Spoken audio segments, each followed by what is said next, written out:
Seyfel est un joueur qui vient de perdre son personnage de niveau maximum lors d'une grande guerre qu'il avait organisée, mais tous ses amis se sont beaucoup amusés, il n'a donc aucun regret.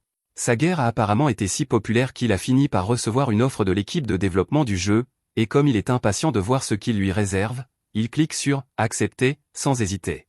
Cependant, il aurait probablement dû lire les conditions générales, car quelques instants plus tard, il se retrouve dans une pièce étrange où des dizaines de personnes le fixent du regard, et pour ne rien arranger, ses bijoux de famille ont également disparu.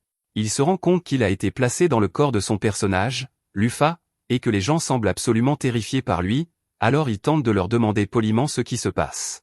Cependant, dès que Lufa ouvre la bouche, une immense pression envahit la pièce et tout le monde est plaqué au sol, face contre terre. En apparence, Lufa demande avec condescendance au groupe s'ils ont l'habitude de goûter le sol lorsqu'ils rencontrent quelqu'un de nouveau, mais à l'intérieur, Seyfel panique car il n'a aucune idée de la raison pour laquelle tout cela se produit. C'est alors qu'il se souvient que Lufa possède une compétence d'intimidation qui est probablement à l'origine de tout cela. Il essaie donc de se calmer et de la désactiver, mais il lui faut quelques minutes pour comprendre comment faire, et les gens restent donc collés au sol pendant un certain temps. Une fois que les choses reviennent enfin à la normale, Lufa s'approche d'un des elfes dans la pièce et lui demande une explication, ce qui le fait immédiatement s'évanouir de peur, mais elle finit par obtenir la réponse qu'elle cherche. Pour résumer, 200 ans se sont écoulés depuis qu'elle a été enfermée, et le seigneur démon est toujours en vie. Afin de le vaincre, le royaume a tenté d'invoquer un autre héros, ce qui explique pourquoi Lufa s'est retrouvé ici. Cela signifie que Seyfel a vraiment été aspiré dans le jeu, et il en est honnêtement très excité, mais il se rend compte qu'il doit être terrifiant d'être en sa présence alors qu'il possède le corps de Lufa, et qu'il devrait probablement partir avant qu'il ne provoque une crise cardiaque à quelqu'un. À ce moment-là, Lufa prend la parole et dit à tout le monde qu'elle comprend leur inquiétude concernant sa présence, car elle a failli conquérir le monde à un moment donné, mais elle les assure que ses jours de conquête sont terminés, donc ils n'ont pas à s'inquiéter. Cependant, elle n'a aucun intérêt à devenir leur nouvelle héroïne, alors elle leur dit qu'ils peuvent simplement l'oublier et en invoquer une autre, car elle ne restera pas. Le roi lui demande où elle compte aller, et Lufa lui répond qu'elle va simplement passer un peu de temps à apprécier ce monde tel qu'il est, mais qu'elle serait prête à revenir si le besoin s'en faisait sentir. Lufa s'en va alors, et Seyfel comprend parfaitement comment fonctionnent les ailes de Lufa, ce qui lui permet de les utiliser sans trop de difficultés. Lufa était le personnage principal de Seyfel lorsque Exgat a été lancé à l'origine, et grâce au système novateur du jeu, les actions des joueurs ont été officiellement ajoutées à l'histoire. Avec tout le temps et l'argent que Seyfel a dépensé pour hisser Lufa au sommet du classement, elle est généralement reconnue comme l'un des personnages les plus terrifiants de ce monde. Il aurait pu rester en tête du classement pour toujours s'il l'avait voulu, mais cela aurait été beaucoup trop ennuyeux. Il a donc conclu un accord avec tous les meilleurs joueurs du jeu à l'époque et a demandé à tout le monde de se diviser en deux factions, la lumière et les ténèbres, afin qu'ils puissent se livrer à une guerre totale. Cette guerre a abouti à l'emprisonnement de Lufa dans un sous-espace après sa défaite. Si cela a beaucoup amusé Seyfel, pour ce monde, c'était la réalité, et Lufa est donc presque universellement crainte ici pour ce qu'elle a fait. Il faut savoir que pendant toute la durée de leur petite guerre, Seyfel et ses amis ont complètement ignoré l'objectif principal du jeu, qui était de tuer le seigneur démon, si bien qu'Orm est toujours en vie depuis que Lufa a été enfermé, mais cela n'est pas sa priorité absolue, elle s'en occupera plus tard. Pour l'instant, elle veut simplement découvrir le monde du jeu qui est désormais devenu réalité. La première étape de Lufa est son ancienne base d'opération au sommet de la montagne, et le spectacle est vraiment impressionnant. Certes, elle est un peu délabrée après 200 ans de poussière, mais c'est tout de même incroyable de la voir en personne. Lufa s'assoit sur le trône, et Seyfel se met à repenser à tous les bons moments qu'il a passés avec ses amis dans cet endroit. Il se souvient à quel point il s'amusait à discuter de tout et de rien, mais il se rend compte que ces discussions avaient lieu dans un chat de groupe, alors pourquoi s'en souvient-il comme s'il y était en personne? À ce moment-là, Lufa remarque quelqu'un qui s'approche, ce qui la met sur les nerfs car la base devrait être vide, mais lorsqu'elle regarde, elle s'aperçoit qu'il s'agit d'une fille aux cheveux bleus nommée Dina. Elle est très excitée de voir Lufa car elle attend son retour depuis 2 siècles, mais Lufa n'a aucune idée de qui est cette fille. Dina est incroyablement blessée de réaliser que Lufa l'a oubliée alors qu'elle était sa conseillère la plus fidèle, mais Lufa ne se souvient pas avoir jamais eu besoin d'une conseillère. Cependant, maintenant qu'il y pense, Seyfel se souvient que lorsqu'il a construit cette base, il a pensé que ce serait cool d'avoir un PNJ en arrière-plan pour rendre l'endroit plus vivant, alors il a placé Dina et l'a simplement laissée là. Elle a dû prendre conscience de son existence lorsque ce monde est devenu réalité, et Seyfel se sent un peu coupable puisqu'elle est restée coincée ici toute seule pendant 200 ans. Lufa joue donc le jeu et dit qu'il est impossible qu'elle ait oublié Dina. Elle remercie Dina d'avoir protégé la base pendant son absence, et Dina est extrêmement reconnaissante d'entendre ces mots gentils de la part de Lufa. Mais cela mis à part, avec tout le temps qui s'est écoulé, Lufa n'est pas au courant de l'état actuel du monde, alors elle demande à Dina de lui donner un petit cours d'histoire pour se mettre à jour sur les affaires modernes. Dina répond qu'elle serait ravie de lui expliquer tout ce qu'elle sait, alors elle raconte à Lufa qu'après sa défaite, les 7 héros ont fondé leur propre nation. 4 d'entre eux sont déjà morts de causes naturelles au cours des 200 dernières années, mais les 3 qui ont une plus longue durée de vie sont toujours en vie. Lufa ne peut s'empêcher de se demander si les héros de ce monde sont vraiment toujours ses amis ou s'ils sont devenus des PNJ, alors il prévoit de leur rendre visite tôt ou tard. Dina explique ensuite que le roi démon Orm est toujours en vie, principalement parce que les 7 héros n'ont pas réussi à le vaincre après avoir scellé Lufa. Dina ajoute que les 12 étoiles célestes de Lufa sont toujours là, même si la plupart ont pris des chemins différents.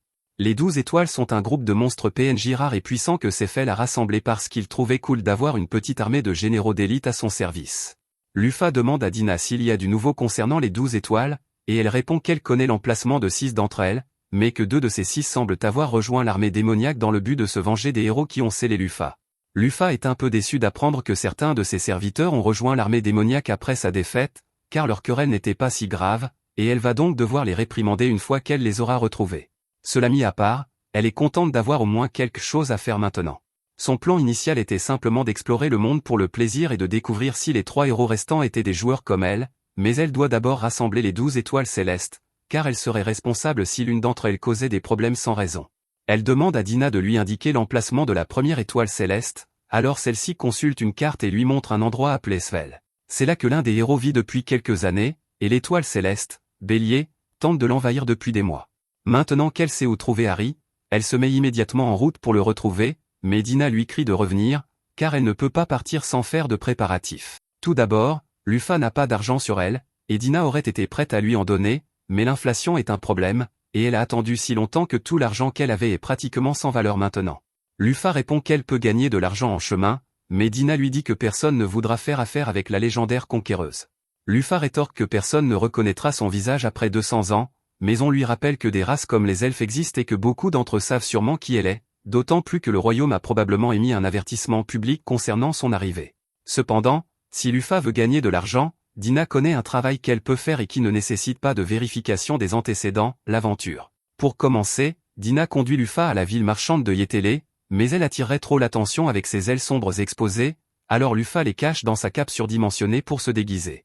Elle déteste le fait qu'il soit si inconfortable de se déplacer ainsi, mais elles n'ont pas vraiment le choix dans cette situation, elle devra donc s'en accommoder pour l'instant.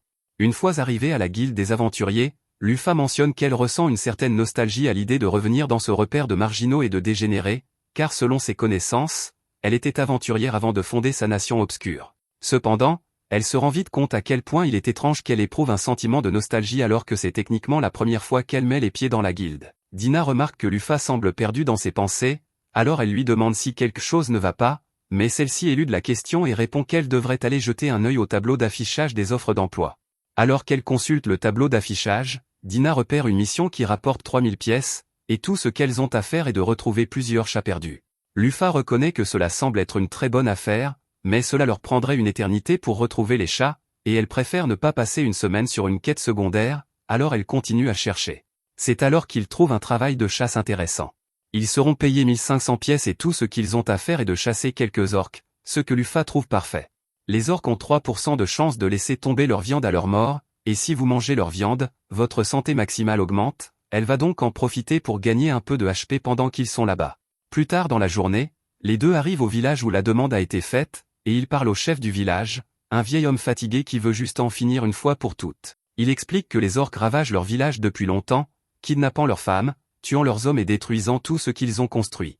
Il supplie les deux héros de se débarrasser d'eux pour le bien du village, et Dina lui assure joyeusement qu'il n'a pas à s'inquiéter, car Lufa va sans aucun doute éliminer ces orques. Il leur est très reconnaissant de leur aide. Cela dit, il se dirige vers la forêt pour retrouver le repère des orques, et il ne tarde pas à le trouver, avec 2 orques postés devant pour faire le guet.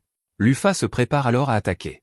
En y réfléchissant bien, elle n'a pas vérifié son écran de statistiques depuis son arrivée, alors elle l'ouvrait. Heureusement, elle dispose toujours de toutes ses capacités de niveau maximum. Tuer les orques ne devrait donc pas être difficile, mais elle n'est pas sûre d'être mentalement prête pour cela, car tuer ces créatures à l'écran est complètement différent de les tuer dans la vie réelle. Elle active l'une de ses capacités et crée une douzaine d'épées à ses côtés avant de les lancer directement sur les orques. Le résultat est absolument répugnant, mais pour une raison quelconque, Lufa se sent étrangement calme. Quelques instants plus tard, le nid d'orques est alerté de la présence d'un intrus, et ils se précipitent tous pour encercler Lufa en quelques secondes. Ils ont également un orque vraiment énorme comme chef, ce qui mettrait n'importe quel aventurier normal en difficulté, mais lorsqu'ils lancent leur attaque contre Lufa, ils sont tous si lents qu'ils semblent à peine bouger. La différence est telle qu'elle se rend compte qu'elle n'aura probablement même pas besoin de créer d'autres épées pour les affronter, alors elle se met à leur sauter dessus et commence à leur couper la tête à toute vitesse. Elle est si rapide que le chef des orques n'a aucune idée de ce qui se passe, tout ce qu'il voit, ce sont les têtes de ces hommes qui s'envolent de leur corps. Elle s'arrête alors et regarde le grand gaillard juste pour lui dire « Eh, je viens d'anéantir toute ta troupe, qu'est-ce que tu vas faire ?» Il se déchaîne pour essayer de l'écraser au sol, mais il est complètement dépassé, car Lufa est pratiquement une catastrophe ambulante et il n'est qu'un obstacle sur son chemin.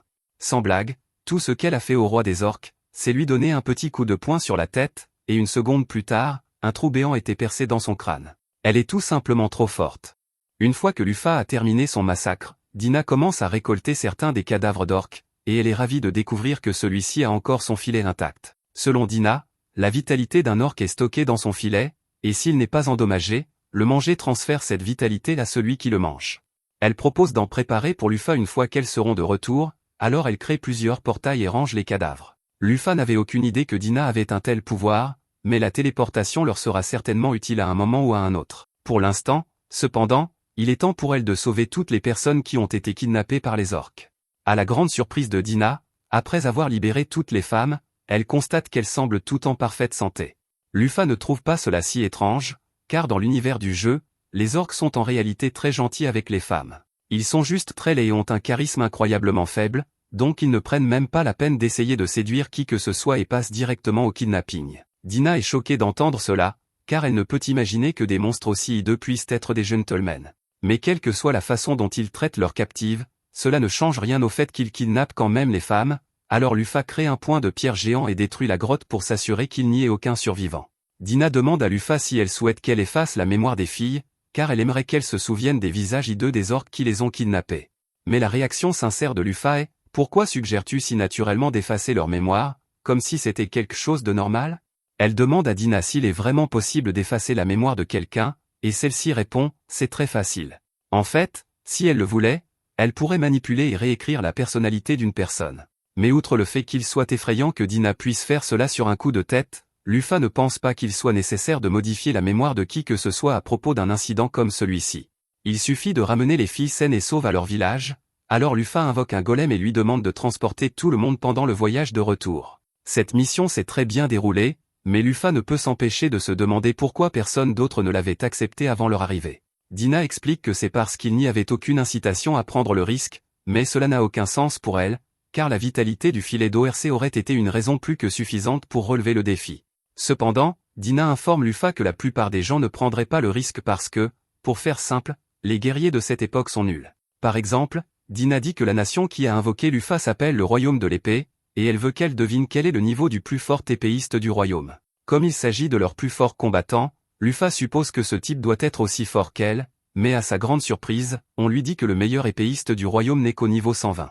Cela n'a aucun sens, car elle sait pertinemment que de nombreuses personnes ont atteint le niveau 1000 en même temps qu'elle dans le jeu, mais Dina lui rappelle que ces personnes appartenaient toutes à l'époque précédente et qu'elles étaient, pour être franc, les plus acharnées des acharnés. De manière réaliste, pour atteindre le niveau 1000, il faudrait se battre sans cesse, chaque seconde de chaque jour, et consacrer toute sa vie à devenir plus fort, ce que les gens de cette génération ne peuvent tout simplement pas faire, du moins pas sans mourir dans le processus.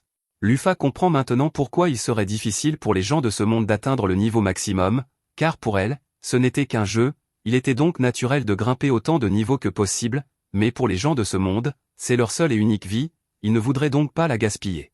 Lufa et Dina finissent par revenir au village, et les villageois sont tous très heureux de se retrouver. Les femmes sont toutes extrêmement reconnaissantes envers Lufa de les avoir ramenées chez elles, et Lufa est heureuse de les voir toutes si joyeuses, mais si elle connaissait sa véritable identité, elle ne serait peut-être pas aussi gaie à présent.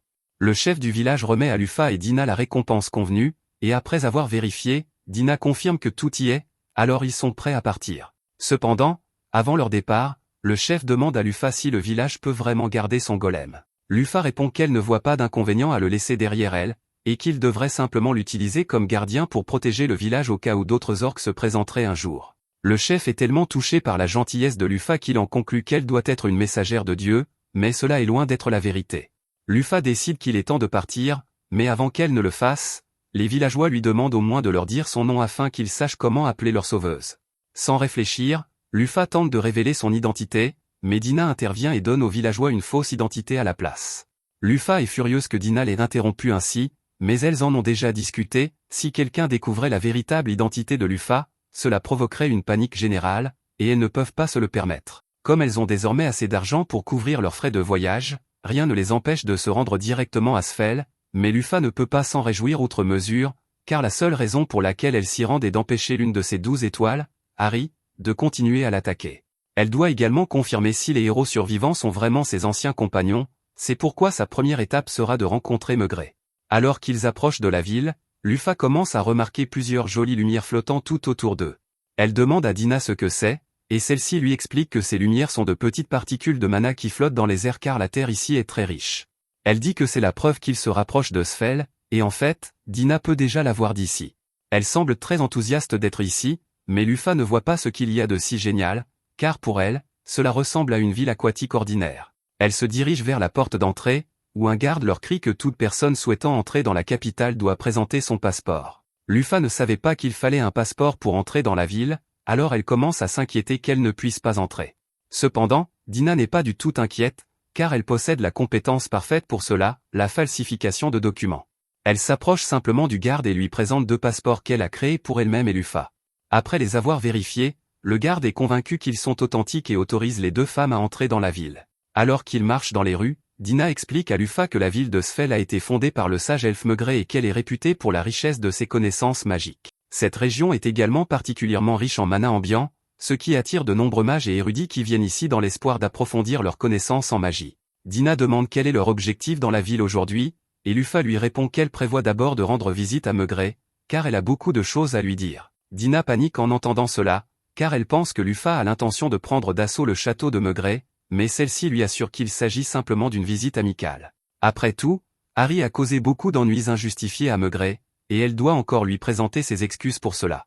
Mais avant cela, Lufa dit qu'elle aimerait se rendre à la bibliothèque, car il y a encore beaucoup de choses qu'elle ignore sur l'histoire de ce monde. Elle commence à demander leur chemin pour se rendre à la bibliothèque la plus proche, jusqu'à ce qu'elle rencontre un homme nommé Grants. On devine que Lufa et Dina sont nouvelles en ville, car pratiquement tout le monde sait que toutes les bibliothèques se trouvent dans la partie A, mais comme il a du temps libre, il leur propose de les y conduire. Dina le remercie et se présente comme une marchande ambulante accompagnée de Lufa, son employé suspecte, mais Lufa lui marche sur le pied au milieu de sa phrase pour la faire taire, car qui diable présenterait son compagnon comme suspect? Grants trouve clairement que Lufa a l'air suspecte, mais il n'a pas l'intention de lui en vouloir, car il est sûr qu'elle a ses raisons, et Lufa lui est reconnaissante de sa compréhension. Alors que Grants les guide à travers la ville, Dina remarque à quel point tout le monde est animé ici, et Grants reconnaît que les gens sont effectivement joyeux, mais comme la ville est attaquée par Harry depuis plusieurs années, la plupart des gens ne s'installent pas ici. Lufa prend un air un peu amer, car elle se rend compte que la situation ici est en quelque sorte de sa faute, et Grants le remarque, mais il suppose qu'elle doit simplement être inquiète à l'idée d'être attaquée par Harry pendant son séjour ici, alors il la rassure en lui disant qu'il n'y a pas lieu de s'inquiéter, car le système de défense de la ville est impénétrable. Il lui explique que tout le lac qui entoure la ville est en fait un golem créé par Maigret, et que chaque fois qu'Harry a attaqué jusqu'à présent, il a été repoussé par le golem gardien de la ville. Lufa scanne le lac et découvre qu'il s'agit bien d'un golem. Même si le niveau 500 ne lui semble pas très impressionnant, le million de points de HP dont il dispose est sans aucun doute une statistique incroyable. Si Maigret a été capable de créer une telle chose, c'est qu'il doit être vraiment doué. Grants indique ensuite à Lufa et Dina où se trouve le monorail de la ville et leur explique qu'il leur permettra de rejoindre la partie étant un rien de temps. Dina et Lufa devront continuer seuls à partir de là, il le remercie donc pour son aide et il leur souhaite bonne chance pour leur visite à la bibliothèque. Alors que Grants s'éloigne, Lufa jette un coup d'œil rapide à sa fiche de statistiques et constate qu'il est au niveau 82. C'est techniquement très bas, mais selon les normes des combattants de cette époque, Grants est l'un des plus forts. Dina demande à Lufa de l'accompagner pour prendre le monorail, et maintenant qu'elle y pense, elle ne se souvient pas avoir vu de monorail dans le jeu original. Une fois arrivée à la bibliothèque, Lufa se dirige directement vers la section histoire afin de découvrir ce qui s'est passé pendant les 200 années où elle a été enfermée, mais en fouillant dans les rayons, elle trouve quelques livres qui semblent assez inhabituels. Par exemple, ces 3-là expliquent que les 7 héros ont été idiots d'emprisonner Lufa, et elle trouve étrange que la bibliothèque soit autorisée à posséder des livres de ce genre alors que la ville est dirigée par Maigret, l'un des 7 héros. Dina rappelle à Lufa que Maigret n'a pas instauré de dictature ou quoi que ce soit d'autre, donc les gens sont libres de dire ce qu'ils veulent à son sujet, et ce n'est pas tant qu'ils n'aiment pas les 7 héros, mais plutôt qu'ils ne pensent pas que Luffy était mauvaise au départ. Si les gens la craignaient certainement à l'époque, au cours des 200 dernières années, cette peur s'est estompée et certains ont commencé à réaliser que le règne de Luffy n'était pas si mauvais. Selon l'un des livres d'histoire, Luffy était un être mystérieux aux ailes noires qui est apparu de nulle part et a unifié le monde sous son règne en un clin d'œil il y a 200 ans. Bien qu'elle fût stricte, elle n'était pas une tyran, et beaucoup vivaient mieux sous son règne, mais l'humanité finit par rejeter son autorité et l'emprisonna afin de retrouver son autonomie. Cela n'aurait pas posé de problème en soi, mais la seule chose qui tenait les démons à distance pendant tout ce temps était la menace que représentaient Luffy et ses 12 étoiles. Une fois qu'elle fut emprisonnée, l'armée des démons profita de la situation et se souleva pour détruire l'humanité. Naturellement, les héros ont tenté de les arrêter, mais leurs pouvoirs ont été insuffisants et ils ont fini par être vaincus. Depuis lors, une grande partie des terres appartenant à l'humanité a été lentement conquise par les démons, et aujourd'hui, l'humanité est sur le point d'être complètement anéantie. Luffy commence à paniquer intérieurement après avoir entendu cela, car elle n'avait aucune idée que le monde était au bord de la destruction. La guerre qu'elle a déclenchée n'était censée être qu'un événement amusant entre joueurs, mais personne ne l'avait prévenu que sa décision plongerait le monde dans une situation aussi désastreuse. La visite à la bibliothèque a aidé Luffy à comprendre ce qu'elle devait faire, et elle dit à Dina qu'elles doivent partir immédiatement à la recherche d'Harry. Cependant, quelques instants plus tard, la ville entière se met à trembler lorsqu'un violent séisme secoue ses fondations. L'alerte est immédiatement donnée et tous les mercenaires disponibles sont appelés aux frontières pour se préparer à une attaque imminente. Luffy examine les dégâts causés et demande à Dina s'il est normal qu'une ville comme celle-ci subisse des tremblements de terre de cette magnitude. D'après ce que sait Dina, cela n'arrive presque jamais, alors Luffy en conclut que cela doit être le résultat d'une des compétences d'Harry et qu'il doit être en route pour lancer une attaque à grande échelle. Il n'y a pas de temps à perdre, alors Luffy crée un planeur et dit à Dina de monter immédiatement. Alors qu'il vole vers le chaos, Luffy réfléchit à la situation et rien de tout cela n'a de sens pour elle. Elle sait qu'Harry a toujours été un monstre mouton inoffensif et qu'il n'est pas dans son caractère d'envahir une nation comme celle-ci à plusieurs reprises, alors elle se demande si c'est vraiment parce qu'elle a été enfermée. D'autre part, elle se demande pourquoi elle a des souvenirs d'Harry, puisqu'elle n'a jamais interagi avec lui dans le jeu. Mais sa principale préoccupation pour l'instant est de l'arrêter, elle pourra s'inquiéter de ses souvenirs plus tard. Quand Harry était un petit agneau, il errait seul dans la forêt et tomba par hasard sur Luffy. Elle fut surprise de voir un mouton arc-en-ciel ici, car c'est un monstre légendaire qui ne naîtrait qu'une fois tous les 500 ans, mais lorsqu'elle s'approcha, il recula de peur et se mit à pleurer. Luffy remarqua ses larmes, à son avis, le mouton était probablement en fuite depuis sa naissance, se cachant à la fois des monstres et des humains, car un seul fil de sa laine avait plus de valeur que l'or. Elle ne niait pas qu'il avait une bonne raison de pleurer, mais elle lui demanda à quoi bon verser toutes ses larmes. Elle lui dit que s'il est bouleversé par sa situation, il ferait mieux d'être prêt à riposter contre ceux qui le poursuivraient. Sinon, il ferait mieux de se préparer à vivre le reste de sa vie noyé dans le chagrin. Le mouton prit ses paroles à cœur et attaqua Luffy pour montrer sa détermination à devenir plus fort. Elle aimait son esprit combatif, alors elle le calma et lui demanda de la suivre. Elle lui dit qu'elle n'était pas encore au sommet de sa puissance, mais qu'un jour, elle conquérait le monde entier, et qu'elle voulait qu'il devienne son premier compagnon. Elle lui demanda s'il avait déjà un nom, et le mouton secoua la tête pour lui dire que non. Luffy leva alors les yeux vers les étoiles avant de trouver le nom d'Harry. Du moins, c'est ainsi que l'histoire se déroula.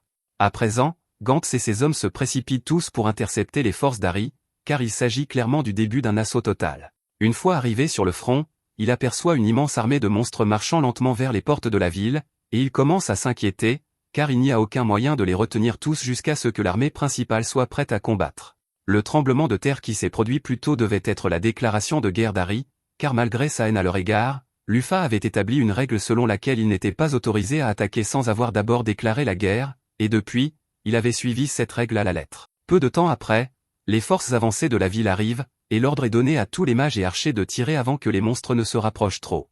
Après avoir décimé les monstres, les soldats lancent leurs charges, car ils doivent les tenir à distance jusqu'à l'arrivée des renforts. Gantz est en tête et commence à abattre les monstres à gauche et à droite, mais même s'il s'en sort plutôt bien, ses subordonnés ne sont pas aussi forts que lui, et beaucoup d'entre eux sont massacrés. À ce rythme, Gantz pense qu'ils ne tiendront pas longtemps. Cependant, alors que les troupes sont sur le point d'être submergées, d'innombrables pics de glace tombent du ciel, et lorsque les soldats se retournent vers la ville, ils aperçoivent Maigret et Levia, le golem d'eau. Ils sont tous soulagés que leur divinité protectrice soit arrivée, et Maigret leur dit qu'ils peuvent tous se retirer maintenant, car Levia s'occupera du reste. Il donne alors l'ordre à Levia d'attaquer, et en quelques instants, des dizaines de monstres sont anéantis d'un seul coup. Pendant ce temps, Luffy observe le combat à distance, et elle avait prévu d'intervenir si la situation devenait critique, mais avec Levia et Maigret sur place, il semble que son aide ne sera finalement pas nécessaire. En parlant de Maigret, Lufa décide de vérifier ses statistiques pour voir si elles sont toujours aussi bonnes que lorsqu'elle jouait avec lui, mais à sa grande surprise, il n'est plus qu'au niveau 500 et souffre d'un malus appelé « malédiction des vaincus ». Lufa n'a jamais entendu parler d'une telle malédiction, elle demande donc à Dina si elle sait de quoi il s'agit. D'après les rumeurs qu'elle a entendues, après que les héros aient échoué à vaincre le Seigneur Démon, ils ont tous été frappés d'une malédiction qui a scellé la moitié de leur pouvoir, ce qui explique pourquoi Maigret est tellement plus faible qu'avant. Et maintenant que Dina y pense, si Maigret ne peut plus utiliser toute sa puissance, cela signifie qu'il ne peut plus créer de golem comme Levia, donc si elle tombe, la ville sera vraiment condamnée. Soudain, le sol se met à trembler alors qu'un monstre géant s'approche du flanc de la montagne, et ce n'est autre qu'Harry. Après un bref face-à-face, Harry et Levia s'affrontent, et comme l'élément d'Harry est le feu, Maigret pense que Levia devrait avoir l'avantage dans une confrontation directe. Levia utilise une attaque en spirale d'eau, forçant Harry à reculer dans un premier temps, mais celui-ci revient à la charge avec une énorme boule de feu peu après. Au premier abord, on dirait que la boule de feu a complètement manqué Levia, mais Harry ne la visait pas du tout, sa véritable cible était Maigret depuis le début. Heureusement, juste avant que la boule de feu ne le touche, Levia a réussi à s'interposer et à éteindre l'explosion. Maigret envoie alors Levia comme un raz-de-marée pour repousser Harry, mais celui-ci utilise une technique de saut enflammé pour la franchir et se dirige droit vers Maigret. Maigret érige une barrière pour se défendre, mais comme il n'a plus que la moitié de sa force d'antan, Harry finit par le submerger et briser son bouclier. Cependant, avant qu'il ne puisse percer, Levia se faufile derrière Harry et le prend en étranglement. Les soldats commencent à encourager Levia pour qu'elle mette fin à tout cela, et Dina demande à Lufa comment elle pense que cela va se terminer.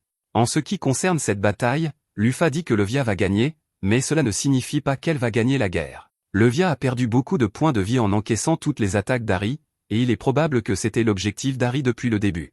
Il savait qu'il ne pourrait pas battre Levia dans un combat en tête-à-tête, alors il a prévu de réduire sa santé à néant par des attaques constantes et des retraites, afin de pouvoir l'attaquer à nouveau à l'avenir. Lufa est impressionné par le fait qu'Harry ait été capable de réfléchir de manière suffisamment logique pour comprendre que Levia ne pourrait pas le poursuivre une fois qu'il se serait retiré, et qu'une série constante d'invasions périodiques lui garantirait une victoire finale. Cependant, Lufa ne peut pas laisser son plan aller plus loin, car il serait dangereux de détruire Levia.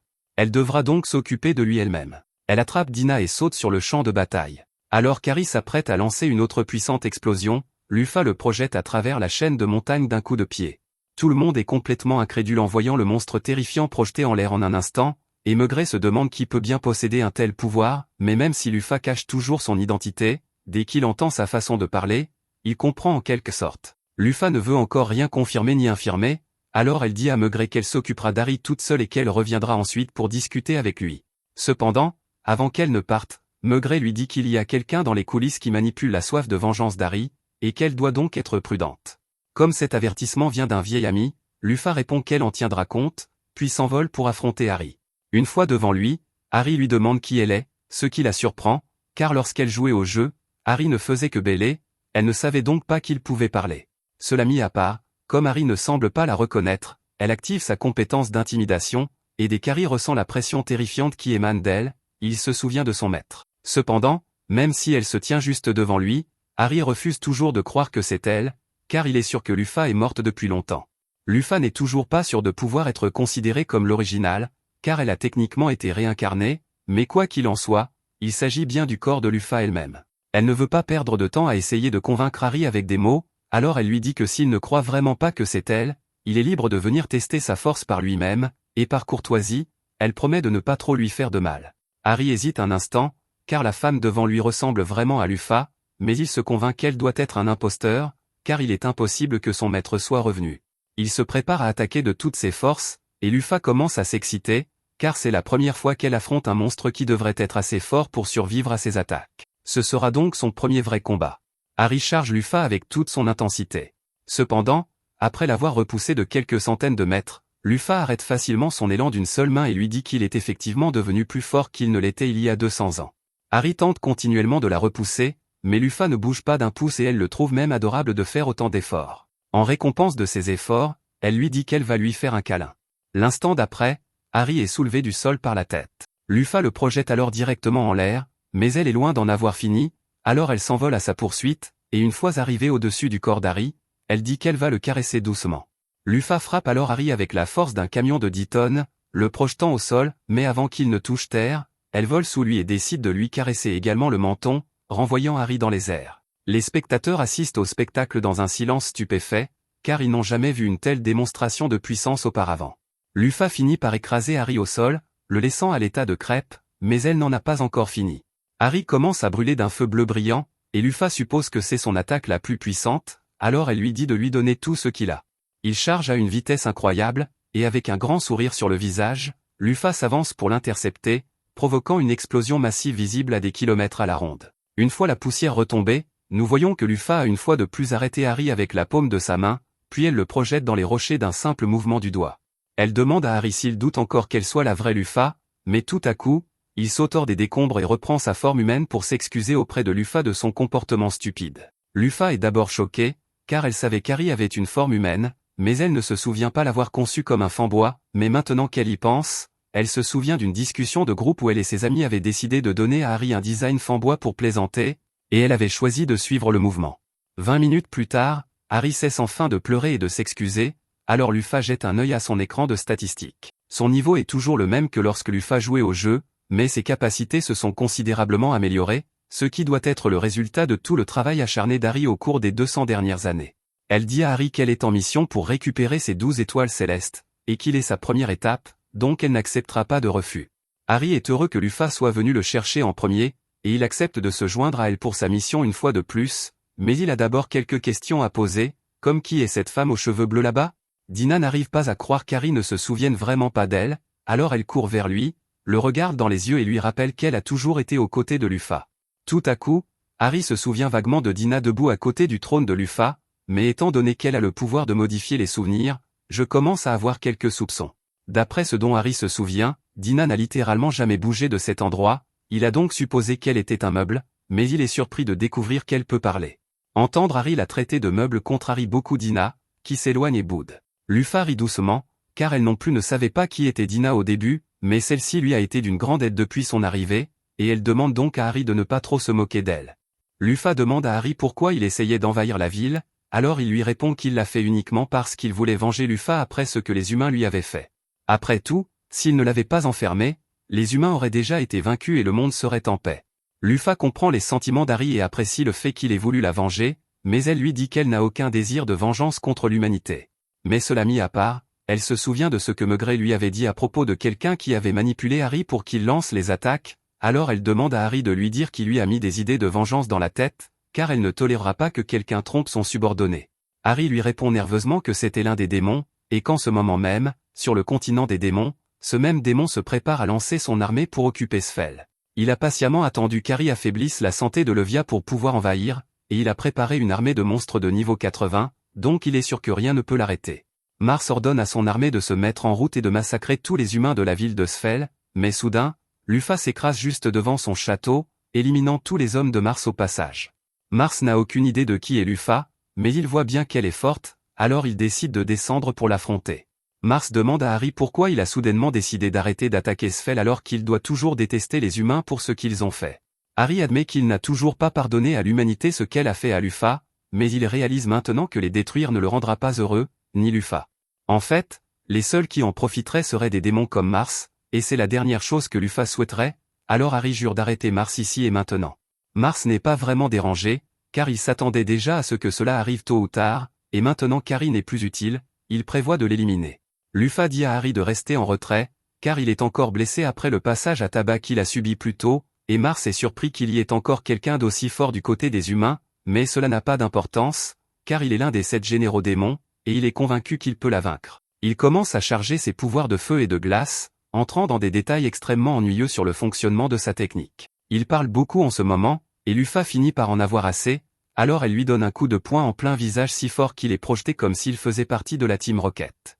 Maintenant que cela est réglé, Lufa n'a plus rien à faire ici, mais avant de partir, elle a quelques questions à poser au sujet des 7 généraux démons dont Mars a parlé il y a une minute. Harry s'apprête à lui expliquer, mais avant qu'il n'ait pu dire un mot, Dina fait apparaître un portail et dit qu'elle va s'occuper de l'explication à sa place.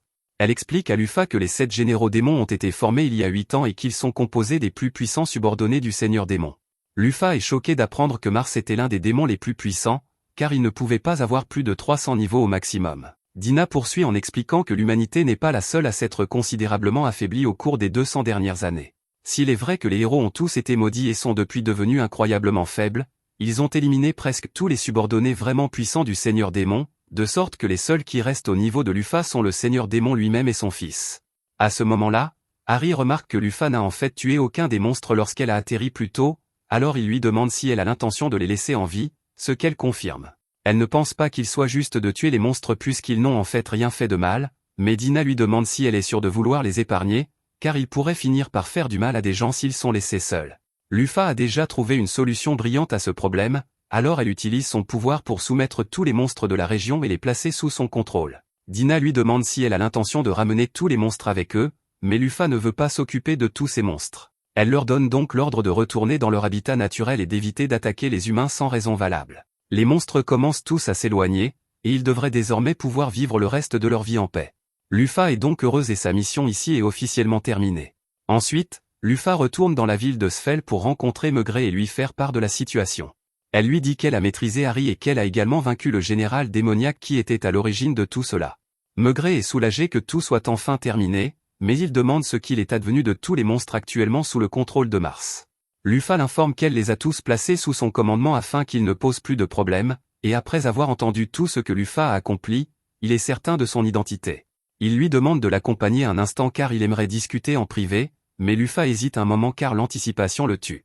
Le joueur qui utilisait Maigret dans le jeu était un joueur de haut niveau qui jouait tout le temps avec lui, et ils étaient de très bons amis. Il espère donc que le Maigret qui se trouve devant lui est le même que celui d'autrefois. Lorsque Maigret revient au château, plusieurs nobles de Sfel se rassemblent autour de lui et commencent à lui dire à quel point ils s'étaient inquiétés pour lui. Ils lui disent tous qu'il doit être plus prudent, car si la ville venait à le perdre, lui ou le Via, il n'y aurait plus aucun espoir de se défendre contre les envahisseurs. Cependant, Dina sent qu'il n'y a aucune sincérité ni inquiétude réelle pour Maigret derrière leurs paroles. Maigret passe devant eux avec un air résigné, et lorsque Lufa le rattrape, il lui dit qu'il sait qu'elle doit être consternée par ce qu'elle vient de voir. Ils sont censés être les hauts responsables chargés de protéger les habitants de la ville, mais ils ne se soucient que de se protéger eux-mêmes en faisant de la lèche à Maigret. Il conduit Lufa et les autres dans son bureau et lui assure qu'il n'y a pas de matériel de surveillance ici, elle est donc libre de montrer sa forme complète. Lufa s'exécute et déploie ses ailes, permettant à Maigret de confirmer qu'il s'agit bien d'elle, mais à la grande déception de Lufa, le visage de Maigret exprime une terreur absolue, ce qui signifie qu'il n'a aucun souvenir de son passé de joueur. Elle est déçue car cela signifie qu'elle est peut-être vraiment seule au monde, mais Maigret interprète son expression comme une déception face à son état actuel. Il lui dit que beaucoup de choses peuvent changer en 200 ans. Les gens peuvent devenir plus forts ou plus faibles, et dans le cas de Maigret, il est devenu beaucoup plus faible qu'il ne l'était auparavant. Il demande à Lufa si elle est revenue pour se venger d'eux pour l'avoir enfermée, mais elle répond à Maigret que son retour est une pure coïncidence. Les humains essayaient simplement d'invoquer un héros et l'ont accidentellement invoqué à la place. Lufa commence à se demander ce qui ne va pas avec le Maigret de ce monde, car s'il n'est pas un joueur, ne devrait-il pas s'opposer à Lufa?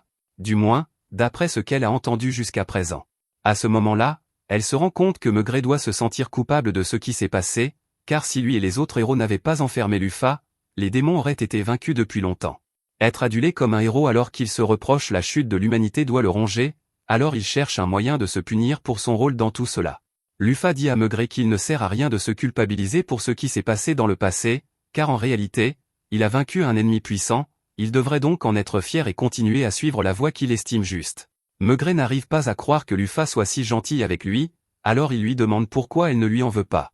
Elle était sur le point d'atteindre son objectif d'unification, et ils l'ont trahi. Cela semble difficile à pardonner, mais en ce qui concerne Lufa, elle n'éprouve ni haine ni ressentiment envers Maigret, car la bataille n'a eu lieu que dans le jeu, elle ne l'a donc jamais vécue.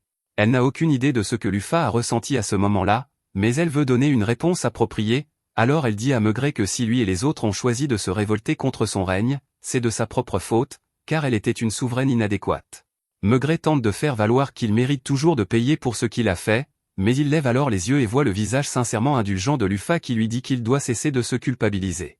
Peu importe ce qui s'est passé, il est le héros de ce pays, il doit donc être fier. Maigret comprend son point de vue, mais elle aurait pu mieux s'exprimer, car, étant donné qu'il est en fauteuil roulant, il ne pourra pas faire grand-chose debout. Maigret se souvient du temps où lui et Alioth étaient encore meilleurs amis, et il se rappelle à quel point ils s'amusaient à l'époque, alors il promet de suivre les conseils de Lufa. Ensuite, Lufa utilise sa magie pour restaurer les PV perdus de Levia, et Maigret la remercie pour son aide, car dans son état actuel, il n'aurait pas pu le faire seul. Levia retourne alors dans l'eau, et Lufa s'excuse pour les ennuis causés par Harry, mais celui-ci en veut toujours à Maigret et refuse de s'excuser.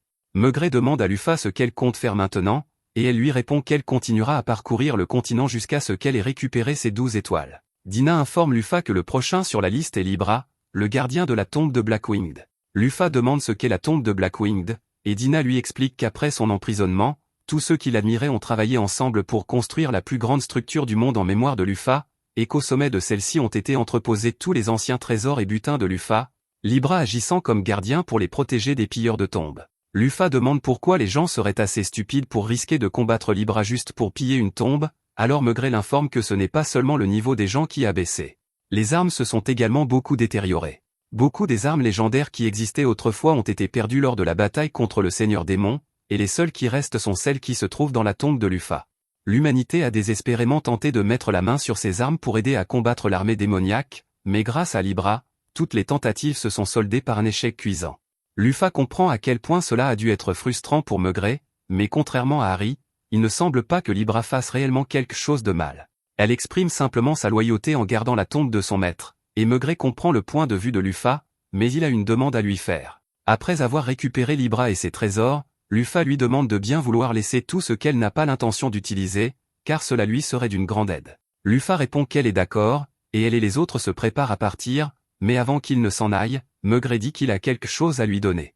Il est peut-être affaibli, mais il dispose encore d'une magie assez puissante, et il utilise donc un sort pour cacher les ailes de Lufa afin qu'elle n'ait plus à les dissimuler en permanence sous sa cape pour garder son identité secrète. Il lui procure également une nouvelle tenue, et Lufa lui en est très reconnaissante, car celle-ci lui permet de se déplacer beaucoup plus facilement. En sortant, Lufa va retrouver Gantz à l'extérieur de la ville. Au début, celui-ci est un peu perplexe, car il ne comprend pas pourquoi une si jolie femme lui adresse la parole, mais Lufa enlève alors ses lunettes pour lui montrer quelle est la personne qui l'a aidé plus tôt dans la journée.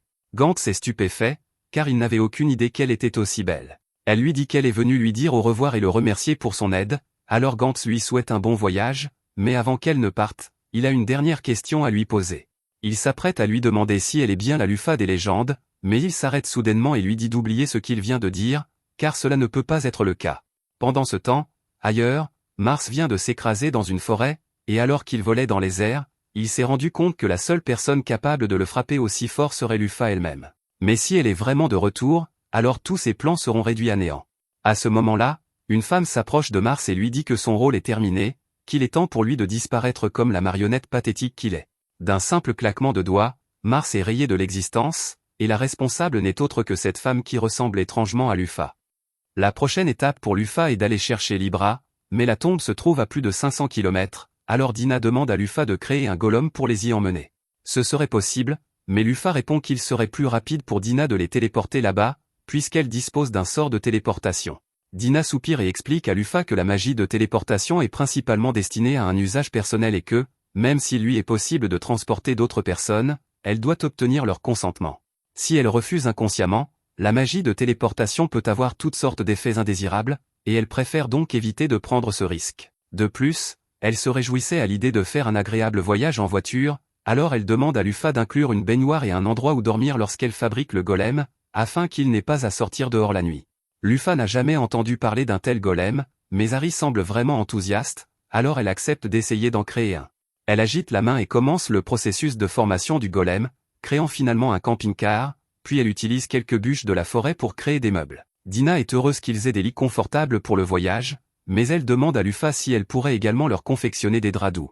Lufa cherche des matériaux à utiliser pour les couvertures, mais elle se souvient alors qu'Harry est un mouton, et je suis sûr que vous savez ce qui s'est passé ensuite. Quoi qu'il en soit, le camping-car est enfin terminé, mais Dina rappelle à Lufa qu'elle ne lui a pas encore donné de nom. Lufa réfléchit un instant et décide de l'appeler Tanaka. Il est même accompagné d'une publicité promotionnelle, pour une raison quelconque. Après avoir voyagé pendant un certain temps, la nuit tombe, et Dina suggère de s'arrêter et d'installer le campement pour la nuit, ce que Lufa accepte. Cependant, dès qu'ils sortent, Dina sent une odeur étrange à proximité. Elle va donc voir ce qu'il en est et découvre une source d'eau chaude naturelle derrière des buissons. Elle est très excitée car elle meurt d'envie de prendre un bain, mais Lufa ne comprend pas pourquoi elle en fait toute une histoire, puisque le camping-car est déjà équipé d'une baignoire. Dina lui répond qu'il est bien mieux de profiter d'une source chaude naturelle. Elle attrape la main d'Harry et l'entraîne vers la source pour qu'il puisse s'y baigner immédiatement, mais il lui rappelle que malgré les apparences, il reste un homme et qu'il préfère attendre son tour. En l'entendant dire cela, Lufa se souvient que, malgré les apparences, elle est aussi un homme dans sa tête, et que l'idée de se baigner avec Dina va probablement la mettre mal à l'aise, mais elle ne peut pas vraiment lui expliquer la situation, alors elle décide de se tenir près des arbres, dos à Dina, jusqu'à ce que celle-ci se soit déshabillée et immergée dans l'eau. Une fois dans l'eau, Dina pousse un grand soupir, car il n'y a rien de mieux que de se baigner dans une source en plein air après une longue journée de voyage. Elle demande à Lufa de la rejoindre, et celle-ci envisage brièvement de trouver une excuse pour éviter cela, mais cela ne sert à rien, alors elle fait ce que Dina lui demande et se déshabille pour pouvoir entrer dans le bain. Cependant, avant qu'elle ne puisse entrer, Dina rappelle à Lufa qu'il est mal élevé d'entrer dans l'eau sans attacher ses cheveux, car cela laisserait des mèches de cheveux partout et personne d'autre ne voudrait alors utiliser la source. Lufa reconnaît qu'elle devrait probablement attacher ses cheveux, alors Dina lui propose de le faire pour elle et se prépare à sortir pour l'aider. Cependant, elle ne porte pas de serviette et Lufa pense qu'il ne serait pas correct de regarder le corps de Dina. Elle lui dit donc de rester où elle est et qu'elle la rejoindra. Une fois que Lufa est dans l'eau, Dina l'aide à attacher ses cheveux pour éviter que des mèches ne tombent dans l'eau. Cependant, elles ne peuvent pas faire grand-chose pour les plumes de Lufa, car celles-ci ont tendance à tomber lorsqu'elles sont plongées dans l'eau chaude. Lufa s'excuse pour les plumes éparses, mais Dina lui dit qu'il n'y a pas de quoi s'inquiéter et que Lufa n'a de toute façon presque jamais l'occasion d'étendre ses ailes comme ça, alors elle devrait profiter de l'expérience tant qu'elle dure. Alors qu'elle se baigne côte à côte, Lufa commence à fixer intensément le corps de Dina, ce qui lui fait prendre conscience d'une chose troublante. Dans sa vie antérieure, Lufa n'était pas complètement dégénérée, mais elle était tout de même une fan inconditionnelle d'Arsenal. Cependant, même si elle fixe le corps de Dina, elle ne ressent absolument rien. Dina remarque que Lufa semble un peu ailleurs, mais avant qu'elle puisse lui demander pourquoi, elle aperçoit un groupe de grenouilles adaptatives sur un rocher là-bas, alors elle attire l'attention de Lufa et lui dit de jeter un coup d'œil. Lufa ne comprend pas ce que ces grenouilles ont de si spécial, alors Dina lui explique qu'elles ont une particularité, les vertes sont des mâles et les roses des femelles, et lorsqu'il y a plus de mâles que de femelles, les grenouilles mâles se battent pour savoir qui aura le droit de donner des coups de queue à Froggy. Une fois le vainqueur désigné, les deux grenouilles mâles restantes jouent à pierre-papier-ciseaux, et celle qui perd se transforme en grenouille femelle et doit accepter les coups dans le dos de l'autre. Lufa se demande brièvement si le fait de se transformer en Lufa a également changé ses préférences, mais il est hors de question qu'elle se laisse donner des coups dans le dos, alors elle rejette immédiatement cette idée. Dina remarque que Lufa semble un peu stressée, alors elle lui demande ce qui ne va pas, mais Lufa répond que ce n'est rien et suggère qu'elle sorte de la source maintenant. Quelques minutes plus tard, elles retournent toutes les deux au camping-car et disent à Harry qu'il peut maintenant profiter de la source chaude. Il sort donc en serviette et attache ses cheveux avant de se diriger vers la source. Le lendemain, le groupe arrive à la tombe de Lufa. Elle est choquée par sa taille imposante, mais aussi par le fait qu'il y ait toute une ville autour pour une raison inconnue. Dina explique que comme de nombreux aventuriers ont continué à piller la tombe pour récupérer les objets de valeur de Lufa, des marchands ont commencé à s'y rassembler dans l'espoir de faire des profits en leur vendant de l'équipement. De là, de plus en plus de gens ont continué à affluer jusqu'à ce qu'un village entier se forme, et aujourd'hui, la tombe de Lufa est pratiquement un site touristique. Lufa trouve intéressant que tout cela se soit produit en seulement 200 ans, et elle n'est pas vraiment dérangée par le fait que les gens aient transformé cet endroit en attraction touristique, mais Harry, en revanche, est absolument furieux car il ne peut croire que les gens osent manquer de respect à Lufa de cette manière. Il dit qu'il est prêt à détruire cet endroit immédiatement, mais Lufa lui dit de se calmer, car elle ne veut pas que quelqu'un meure sans raison. Pour l'instant, elle suggère qu'il se rende immédiatement dans la tombe, mais alors qu'il s'approche de l'entrée, il tombe sur un groupe d'aventuriers qui semble très inquiet. Apparemment, une équipe de reconnaissance a été envoyée dans la tombe il y a 2 mois pour cartographier une nouvelle zone, mais elle n'est pas revenue à la date prévue, et ils commencent à s'inquiéter qu'il leur soit arrivé quelque chose. En entendant cela, Lufa est encore plus impatiente d'entrer et de trouver Libra dès que possible, car elle ne veut pas que d'autres personnes risquent leur vie dans cet endroit. Les aventuriers remarquent que Lufa se dirige vers l'intérieur et l'avertissent qu'elle ne devrait vraiment pas y entrer pour le moment. Quoi qu'il se passe là-bas, le fait que leur équipe de reconnaissance, composée de 50 des aventuriers les plus forts du pays, ait disparu signifie qu'un groupe de 3 personnes n'aurait aucune chance là-bas.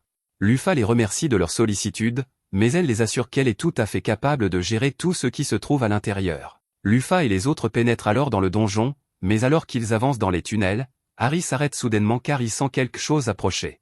Peu après, l'un des golems que Lufa avait fabriqué en série pour la bataille il y a 200 ans sort de l'obscurité, et Dina explique qu'il en restait apparemment beaucoup après que Lufa ait été enfermé, et qu'ils erraient depuis lors dans le cimetière, éliminant tous les intrus qu'ils trouvaient. Cependant, elle ajoute qu'il n'y a pas lieu de s'inquiéter, car elle ne sent aucune intention hostile de la part du golem. Ce type de golem a été conçu pour pouvoir distinguer ses amis de ses ennemis, et il reconnaît clairement Lufa et Harry, ils n'ont donc rien à craindre, mais en ce qui concerne Dina, en revanche, le golem commence immédiatement à l'attaquer. Harry et Lufa supposent que le golem ne se souvient pas de Dina, car eux-mêmes ne se souvenaient pas d'elle au début, mais Lufa ne veut pas laisser Dina se faire écraser, alors elle décide de détruire le golem. Cependant, avant qu'elle ne puisse le faire, le groupe d'aventuriers de tout à leur arrivée se précipite pour la sauver. Leur groupe s'appelle Aokei, et ils ont suivi Lufa et les autres ici parce qu'ils craignaient qu'ils ne se blessent. Ils sont assez bien coordonnés dans leurs attaques, donc ils parviennent à occuper le golem, mais comme celui-ci est de niveau 150 et qu'eux-mêmes atteignent à peine le niveau 50, ils ne lui infligent pas beaucoup de dégâts. Si le golem parvenait à leur asséner ne serait-ce qu'un seul coup, il mourrait instantanément, et Lufa ne veut pas que cela arrive. Elle demande donc à Harry d'aller les aider.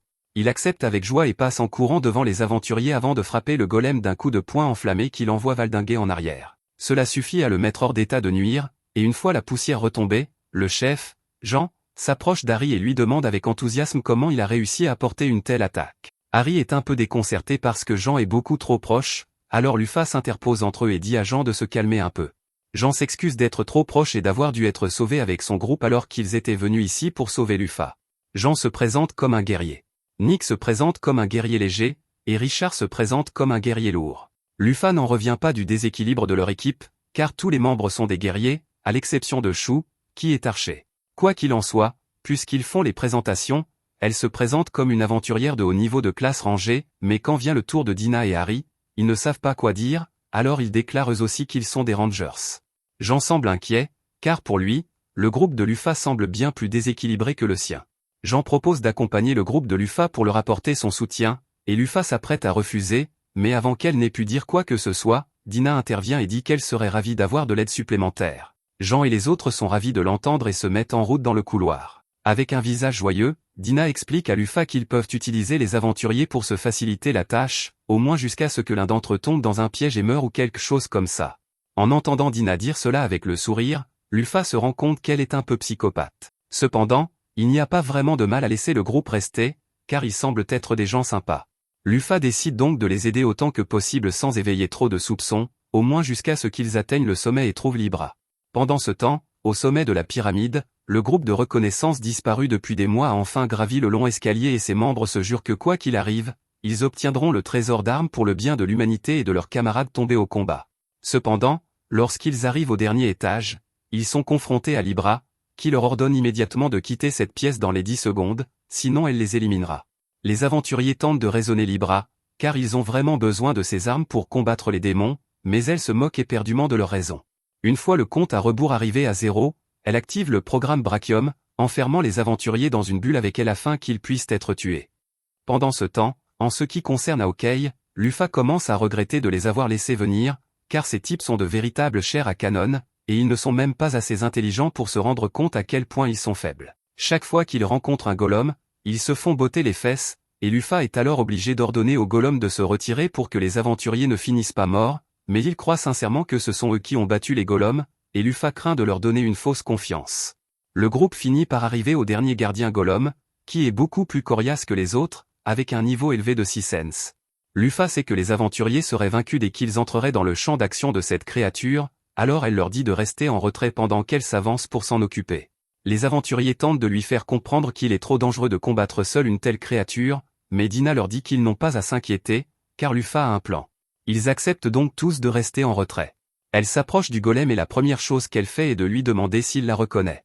Le golem semble clairement réagir au visage de Lufa, mais il finit tout de même par l'attaquer, alors elle est obligée de se défendre et le coupe en deux d'un seul coup. Elle se dirige alors vers les escaliers, mais alors qu'elle s'en va, le golem l'appelle par son nom et lui dit « Bienvenue à la maison ». Lufa le remercie d'avoir travaillé dur pour protéger cet endroit pendant 200 ans, mais sa mission est désormais terminée et il peut enfin se reposer. Le golem semble heureux d'être libéré de son devoir et s'éteint définitivement. Elle commence alors à monter les escaliers pour affronter Libra, mais les aventuriers lui demandent d'arrêter, car ils pensent qu'il est beaucoup trop risqué d'affronter Libra seul et veulent l'accompagner. Cependant, Lufa en a assez de les materner, elle leur fait donc comprendre qu'ils mourraient presque instantanément si Libra décidait de les attaquer, et qu'ils n'auraient donc aucune chance de la laisser en vie. Les aventuriers ne peuvent pas contester cela, mais avant que Lufa ne parte, ils lui demandent qui elle est vraiment. Ils sont bien conscients qu'ils ne sont pas les plus brillants, mais il ne faut pas être un génie pour comprendre que s'ils sont arrivés jusqu'ici, c'est uniquement parce que Lufa n'a cessé d'intervenir pour les sauver. De plus, elle a réussi à détruire l'un des golems d'un seul coup, il est donc impossible qu'elle ne soit qu'une simple rangée. Lufa marque une pause, se demandant quoi répondre, mais elle leur dit finalement qu'elle n'a pas l'intention de répondre à leurs questions et monte sans un mot. Dina et Harry disent à Lufa qu'ils l'attendront ici, car aucun d'eux n'est capable de contrôler le brachium de Libra, et qu'elle devra donc s'en occuper seule.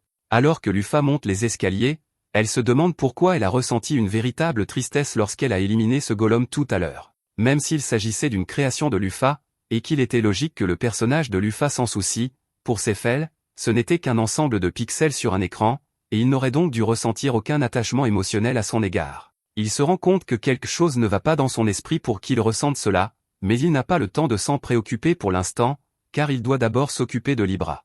Lufa finit par atteindre le dernier étage, où elle trouve Libra qui l'attend pour l'intercepter en tant que dernière intruse.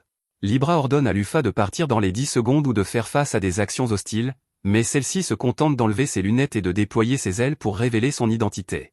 Après avoir bien regardé Lufa, Libra arrête le compte à rebours et commence à essayer de comprendre ce qu'elle voit, car elle n'arrive pas à croire que Lufa soit vraiment de retour. Elle confirme que la personne qui se tient devant elle ressemble exactement à Lufa et qu'elle est même génétiquement compatible à 99% avec Lufa, mais elle a encore du mal à l'accepter, car il devrait être statistiquement impossible que Lufa ait survécu à la bataille contre les héros.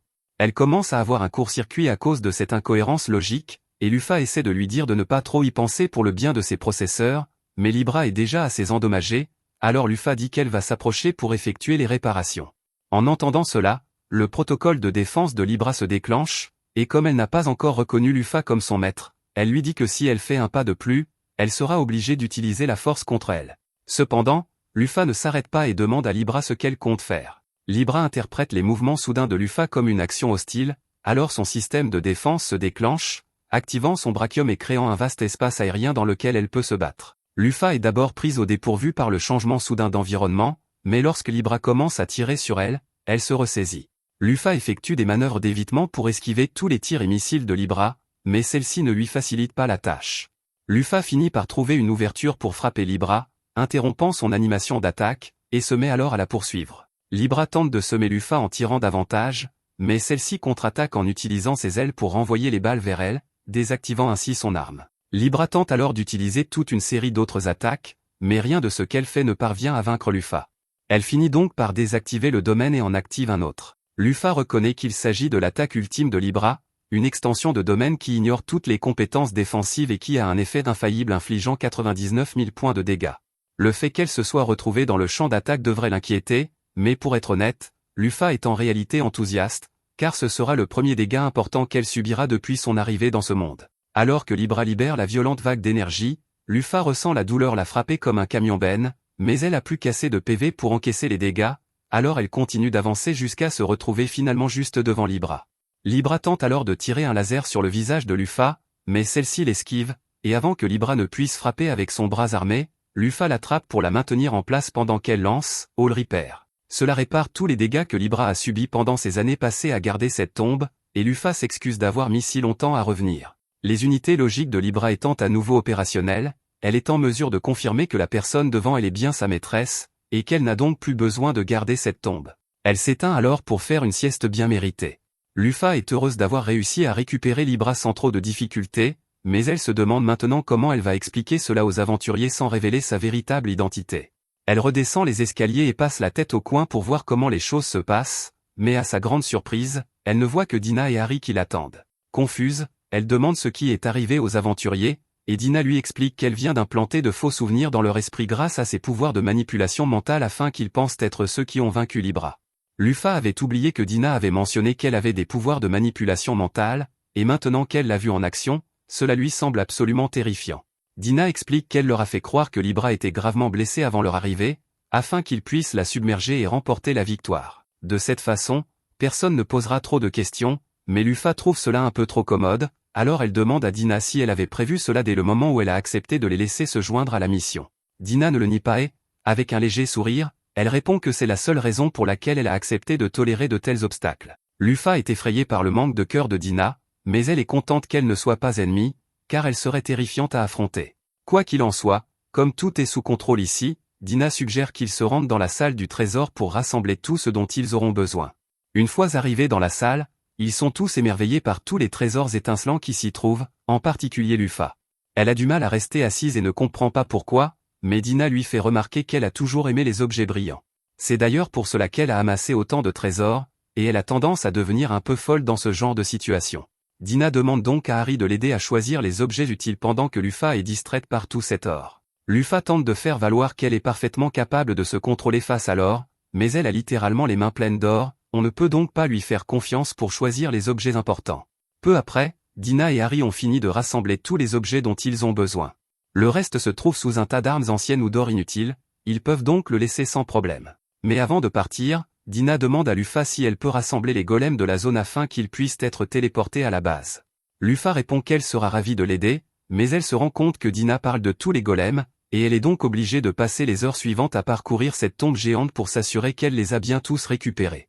Ensuite, Dina téléporte tous les golems, et comme il n'y a plus rien à faire ici, elle suggère de partir. Lufa demande s'il est vraiment acceptable de laisser les aventuriers ici dans leur état actuel, mais Dina lui assure que cela ne posera aucun problème. Quelques minutes après le départ du groupe de Lufa, les aventuriers se réveillent, convaincus qu'ils sont ceux qui ont nettoyé la tombe et vaincu tous les golems. Pendant ce temps, dans la forêt, Lufa et les autres ont regagné le camping-car, mais avant de reprendre la route, Dina répare les vêtements de Libra et l'assoit sur une souche d'arbre afin que Lufa puisse lui parler.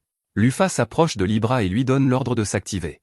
Elle se réveille et la première chose qu'elle fait est de saluer Harry et la dame inconnue à ses côtés. Elle s'excuse ensuite auprès de Lufa pour tous les problèmes qu'elle a causés, mais avant que Lufa n'ait le temps de répondre, Dina dit qu'elle n'arrive pas à croire que Libra ne la reconnaisse pas. Lufa rit et explique à Libra que Dina est sa conseillère, ce qui choque Libra, car sa mémoire ne contient aucune donnée sur Dina. Dina s'approche du visage de Libra et essaie de lui faire se souvenir d'elle, mais Libra est toujours certaine de n'avoir jamais vu Dina auparavant. Cependant, après avoir effectué une vérification approfondie de sa mémoire, Libra a trouvé quelques fichiers mémoire endommagés qui pourraient contenir des informations sur Dina, mais elle n'a aucun moyen de les vérifier pour le moment. Elle décide donc de croire Lufa sur parole et reconnaît la position de Dina en tant que conseillère, au moins temporairement. Il est difficile pour Lufa de savoir ce que pense Libra, car celle-ci ne montre jamais vraiment d'émotion, mais elle n'a aucune raison de douter de sa loyauté. Elle lui explique donc qu'elles sont en quête des 12 étoiles célestes et lui demande si elle souhaite à nouveau la servir. Libra répond que rien ne pourrait la rendre plus heureuse et qu'elle est prête à consacrer chaque instant de sa vie à l'objectif de Lufa. Maintenant que Libra a officiellement rejoint l'équipe de Lufa, celle-ci lui demande si elle sait où se trouvent les autres étoiles célestes. Libra s'excuse et répond qu'elle n'a aucune information utile, car elle est restée dans la tombe pendant tout ce temps et était complètement coupée du reste du monde. Dans ce cas, Lufa se tourne vers Dina et lui demande si elle sait quelque chose. Dina explique joyeusement qu'à environ 2000 km d'ici, il y a un petit village au pied d'une montagne où Parthenau vit secrètement. Lufa est surpris d'apprendre que Parthenau a choisi de vivre dans un village, alors Dina explique que le village a en fait été créé par Parthenau, qui a érigé une puissante barrière pour protéger les monstres et les plantes sans défense du reste du monde. Lufa est soulagé que Parthenau n'ait pas causé de problème aux gens, mais Dina mentionne alors que la montagne où le village a été construit était autrefois la patrie de Lufa, et que Parthenau a en fait chassé tous les anges qui y vivaient, créant une zone inhabitable pour les tenir à l'écart, ce qui déçoit à nouveau Lufa.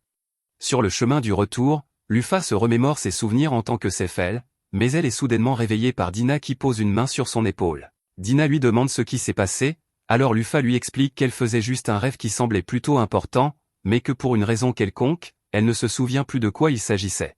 Elle décide de se concentrer sur sa mission actuelle et demande à Dina combien de temps il leur reste avant d'arriver à destination.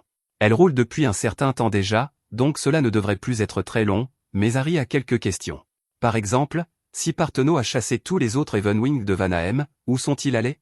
Dina lui explique que les ailes célestes vivent actuellement à Galaorn, une ville fondée par l'un des 7 héros, Merak, le roi du ciel.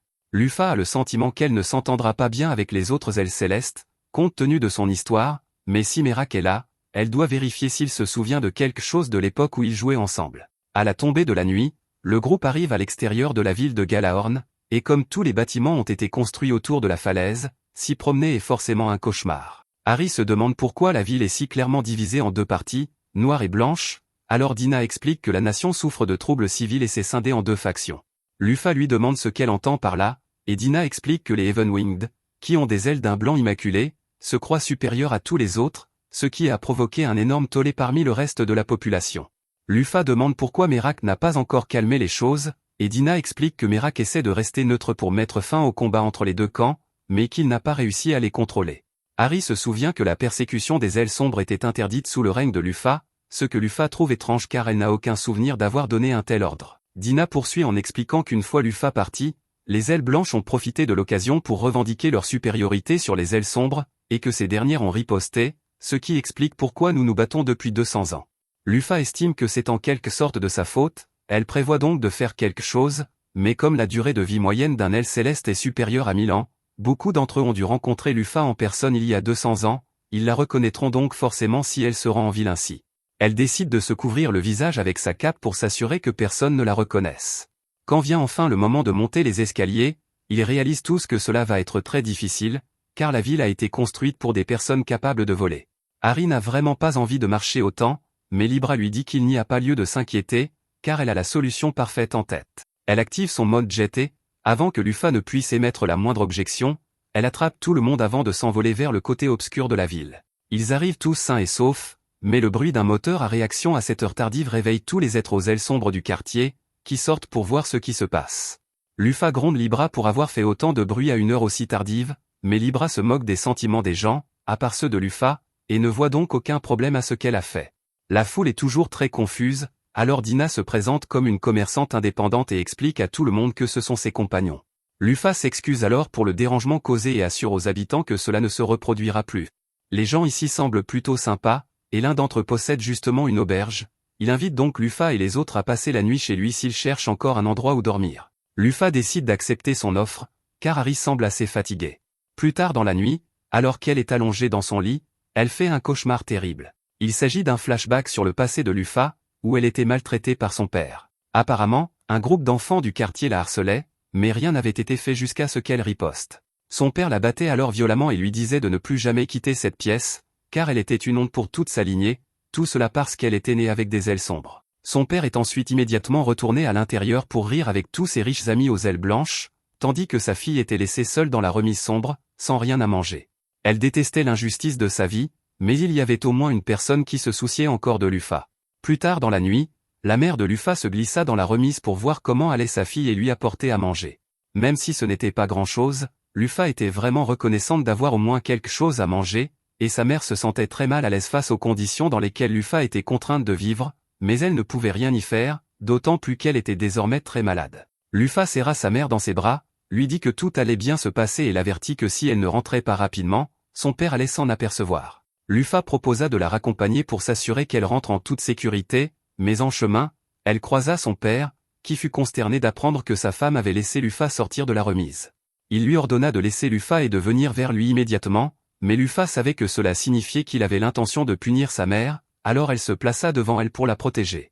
Cependant, à ce moment-là, Lufa était encore trop faible pour protéger quoi que ce soit, alors il la frappa et la jeta à terre, puis traîna sa femme loin d'elle, la laissant sous la pluie froide à se demander pourquoi elle était toujours traitée ainsi simplement parce que ses ailes étaient d'une couleur différente.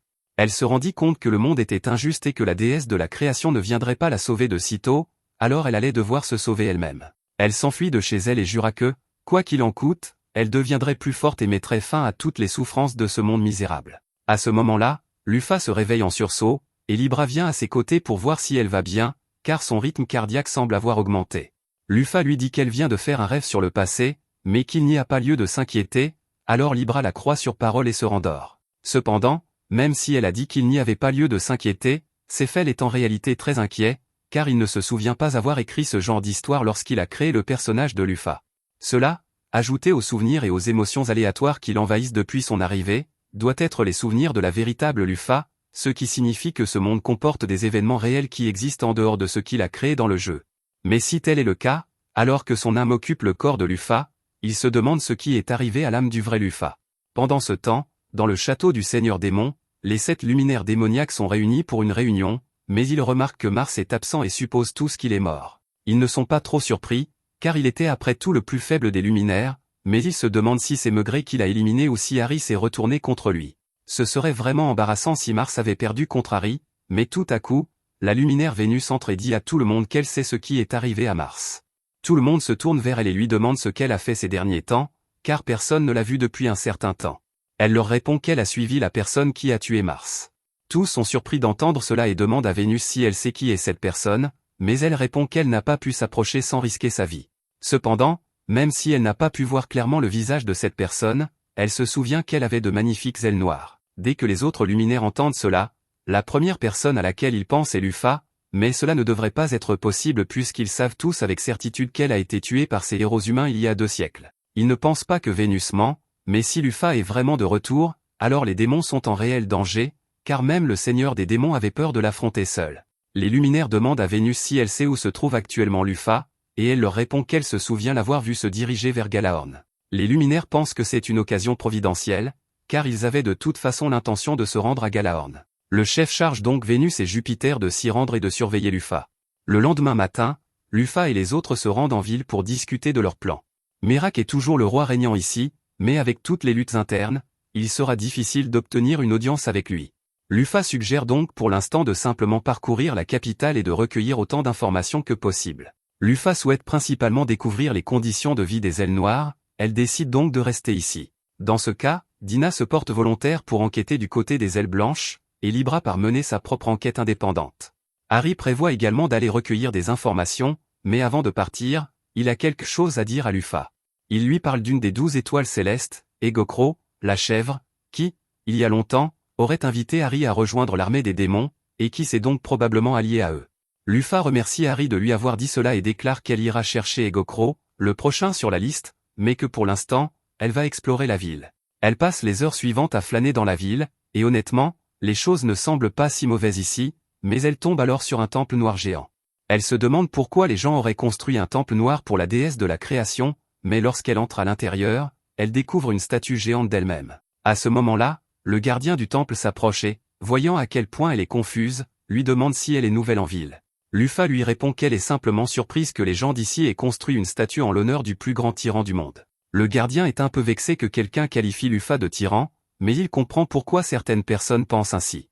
Le reste du monde voit peut-être l'histoire différemment, mais pour les êtres aux ailes sombres, Lufa était et restera toujours leur sauveuse. Intrigué, Lufa lui demande de lui en dire plus, et il lui explique comment les êtres aux ailes sombres comme lui étaient autrefois victimes d'une discrimination constante de la part de ceux qui avaient des ailes blanches, et comment ils étaient contraints de mener une vie misérable dans des endroits qui s'apparentaient à des bidonvilles.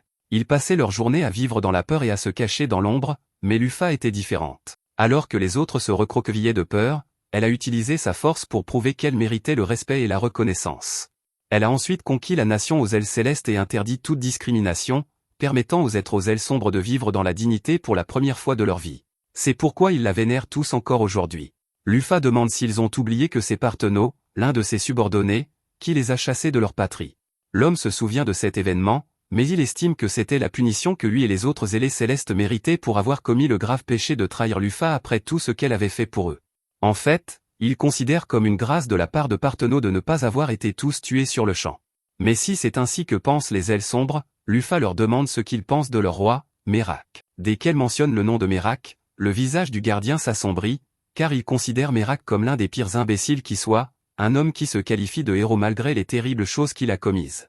Ailleurs dans la ville, Dina semble attendre quelqu'un, et elle commence à s'énerver car il aurait dû arriver depuis un moment déjà. Pendant ce temps, Libra vole dans les airs et scrute les expressions faciales des citoyens pour voir si l'un d'entre eux a déjà reconnu Lufa, mais rien ne semble sortir de l'ordinaire. Elle aperçoit alors Dina qui, à en juger par sa posture, semble attendre quelqu'un, et plus loin dans la rue, Libra repère une personne qui se dirige droit vers Dina. Mais après avoir examiné de plus près l'apparence étrange de cet homme, elle en conclut qu'il s'agit d'un démon déguisé, et elle descend pour l'intercepter. Libra atterrit devant le démon et lui ordonne de reculer immédiatement sous peine de subir des mesures hostiles. Au début, il essaie de faire croire qu'il est un citoyen ordinaire, mais lorsque Libra lui dit qu'elle a déjà percé son déguisement à jour, il abandonne son rôle et attaque. Libra active alors ses protocoles de défense. Pendant ce temps, Harry est assis à la lisière de la ville. Comme cet endroit a été fondé par l'un des héros qui a trahi Lufa, Harry aimerait tout brûler, mais il sait que Lufa ne le voudrait pas, alors il décide de faire une promenade pour se calmer. Cependant, après un certain temps, il remarque qu'il n'y a personne d'autre aux alentours, et un instant plus tard, une barrière se forme et il se retrouve face à Egokro. Pendant ce temps, Merak est dans son château, en réunion avec les autres ailes de lumière, et il a l'air épuisé, car les ailes de lumière lui ont crié dessus pour qu'il utilise son pouvoir afin de se débarrasser des ailes noires. Merak a initialement fondé Galaorn pour offrir aux ailes sombres un endroit où il ne serait pas méprisé par les ailes claires, mais Parthenau a ensuite chassé les ailes claires de Vanahem, et il n'avait plus nulle part où aller. C'est pourquoi il les a accueillis à contre-cœur dans cette nation. Mais même si cette terre ne leur appartenait pas à l'origine, Ils ont continué à exiger des privilèges spéciaux et à persécuter les ailes sombres. Il a essayé de gérer la situation avec diplomatie, mais malgré tous ses efforts pour les convaincre de coexister avec les ailes sombres, les ailes blanches continuent à le pousser à les expulser. Merak ne sait pas comment résoudre ce problème et il ne se sent pas à la hauteur pour être le roi de cette nation, car il est loin d'être un aussi bon souverain que Lufa. Il est né avec tout ce dont il avait besoin pour réussir, mais Lufa a dû se battre et lutter pour devenir une personne aussi remarquable. Comparé à elle, il se considère donc comme un imbécile incompétent. Pendant ce temps, Lufa se trouve à l'extérieur de la section des Lightwing, et elle sait que le moyen le plus rapide de résoudre le conflit est de convaincre Merak d'agir, mais elle ne sait pas comment entrer en contact avec lui. Ailleurs dans la nation, Libra est engagée dans une bataille contre Jupiter. Elle transforme son bras en canon et lui tire dessus, mais avant qu'il ne soit touché, Jupiter s'écarte d'un bond. Libra essaie ensuite de lui tirer dessus avec son arme, mais il se protège avec un bouclier de vent, puis passe à une attaque à courte portée, tranchant net l'arme de Libra. Après avoir été témoin du style de combat de Jupiter, Libra en arrive à la conclusion qu'il doit être un utilisateur d'éléments, puisqu'il est capable de manipuler le vent à volonté et de trancher net le métal. Jupiter le confirme, mais sait que sa capacité ne fera pas grande différence. Au même moment, Egokro tente toujours de convaincre Harry de rejoindre l'armée des démons avec lui afin qu'il puisse détruire les héros, mais Harry refuse. Il comprend qu'Egokro agit ainsi pour venger Lufa, mais il lui dit qu'il n'est pas nécessaire de continuer dans cette voie, car Lufa est de retour. Dès qu'Egokro apprend que Lufa est de retour, il se fige, car il a du mal à y croire. Mais il serait logique que ce soit Lufa qui ait vaincu Mars, ce n'est donc pas impossible. Harry dit à Egokro qu'il est temps pour lui de revenir aux côtés de Lufa et de la servir à nouveau. Mais bien qu'Egokro reste fidèle à Lufa, il dit qu'il ne peut pas encore revenir à ses côtés, car s'il n'élimine pas d'abord ses ennemis, ceux-ci finiront par se retourner contre elle une fois de plus. C'est pourquoi le nouvel objectif d'Egokro est de détruire la nation de Merak ainsi que le reste des héros, et une fois qu'il en aura fini avec eux, il détruira également les démons et les offrira en sacrifice à Lufa. Harry essaie de lui dire qu'il n'a pas besoin de faire tout cela, mais Egokro est trop excité pour l'écouter, alors il se téléporte pour mettre son plan à exécution. Après son départ, Harry réfléchit un instant à la situation et, honnêtement, il déteste les héros autant qu'Egokro, donc il n'y a aucune raison pour qu'il veuille empêcher leur destruction. Mais il sait que Lufa n'approuverait pas une telle action, alors il se demande s'il doit lui en parler ou non. Après tout, le quartier chaud de la nation est rempli de salauds qui ont persécuté Lufa à cause de la couleur de ses ailes, donc elle serait mieux lotie si ces gens périssaient de toute façon. Il décide finalement d'attendre de voir comment les habitants du quartier chaud agissent afin de pouvoir prendre sa décision, et s'ils s'avèrent être les mêmes crétins racistes qui ont causé tant de souffrance à Lufa, il les laissera faire face à la destruction. Pendant ce temps, dans les rues du quartier des Ailes de Lumière, l'homme que Dina attend ne s'est toujours pas montré, et elle commence à s'impatienter. Elle se met donc à regarder autour d'elle, et c'est alors qu'elle remarque un homme à proximité qui lui semble vraiment suspect. Elle se dit que cela pourrait être un bon moyen de recueillir des informations, alors elle le suit dans la rue jusqu'à ce qu'il finisse par s'engager dans une ruelle sombre. Il s'avère qu'il fait partie des Lightwing qui essayaient de convaincre Merak de se débarrasser des Darkwing, et il dit à ses camarades que Merak refuse de se ranger de leur côté, qu'ils vont donc devoir prendre les choses en main et se débarrasser de ces sales Darkwing, même si cela signifie se salir les mains. Il informe également tout le monde qu'on lui a dit que les Ailes Noires se préparaient à la guerre, et lorsqu'on lui demande comment il le sait, il répond qu'un homme nommé Jupiter le lui a dit et qu'il ne leur mentirait jamais, donc cela doit être vrai. Les autres lui demandent où se trouve Jupiter actuellement, mais l'homme répond qu'il ne le sait pas, car Jupiter devait le rencontrer aujourd'hui, mais qu'il ne s'est apparemment jamais présenté, et l'homme pense que cela a un rapport avec ces personnes sans elles qui sont apparues récemment. Dina a écouté toute la conversation, et d'après ce qu'elle a entendu, il semble que cette nation soit au bord d'une guerre civile, et elle est prête à parier que le Jupiter dont il parle est celui qui attise les flammes. Elle ne sait pas pourquoi il a choisi de ne pas se rendre à son rendez-vous avec les Ailes de Lumière aujourd'hui, mais au moins, elle a maintenant de bonnes informations à partager avec Lufa. De retour auprès de Libra, celle-ci est toujours engagée dans un combat contre Jupiter, et malgré toute la puissance du vent qu'il utilise, il ne parvient pas à ébranler le solide corps de Libra.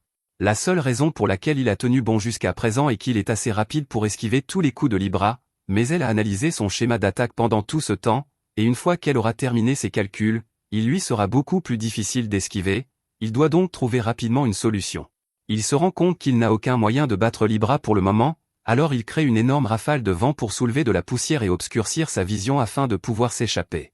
Libra tente de l'arrêter en soufflant la poussière, mais il est déjà trop tard et Jupiter est parti depuis longtemps. Plus tard dans la journée, tout le monde se retrouve pour discuter de ce qu'ils ont appris, et Dina informe Lufa que les Ailes de Lumière se préparent actuellement à la guerre contre les Ailes Noires, bien qu'ils aient probablement été incités à le faire par un homme nommé Jupiter. Libra prend alors la parole pour informer Luffy qu'elle s'est battue contre l'un des 7 démons lumineux, dont le nom était Jupiter, mais malgré tous ses efforts, il a réussi à s'échapper. Luffy est surpris d'apprendre qu'un démon a tenté de détruire cette ville alors qu'elle était déjà vouée à disparaître, mais comme Jupiter risque de revenir, Libra demande à Luffy de lui fabriquer des balles et des missiles à tête chercheuse, car elle est à court de munitions. Luffy accepte de fabriquer des munitions plus tard, mais avant cela, elle se tourne vers Harry et lui demande s'il s'est passé quelque chose de son côté. Harry n'a toujours pas décidé s'il devait laisser détruire les Lightwing ou non, alors pour l'instant, il ment et dit à Luffy que rien de notable ne lui est arrivé. Luffy le croit sur parole et raconte alors à tout le monde ce qu'elle a observé dans le quartier sombre. Les habitants de ce quartier nourrissent une haine sans fin envers ceux du quartier lumineux, et il est très probable qu'une guerre civile éclate bientôt.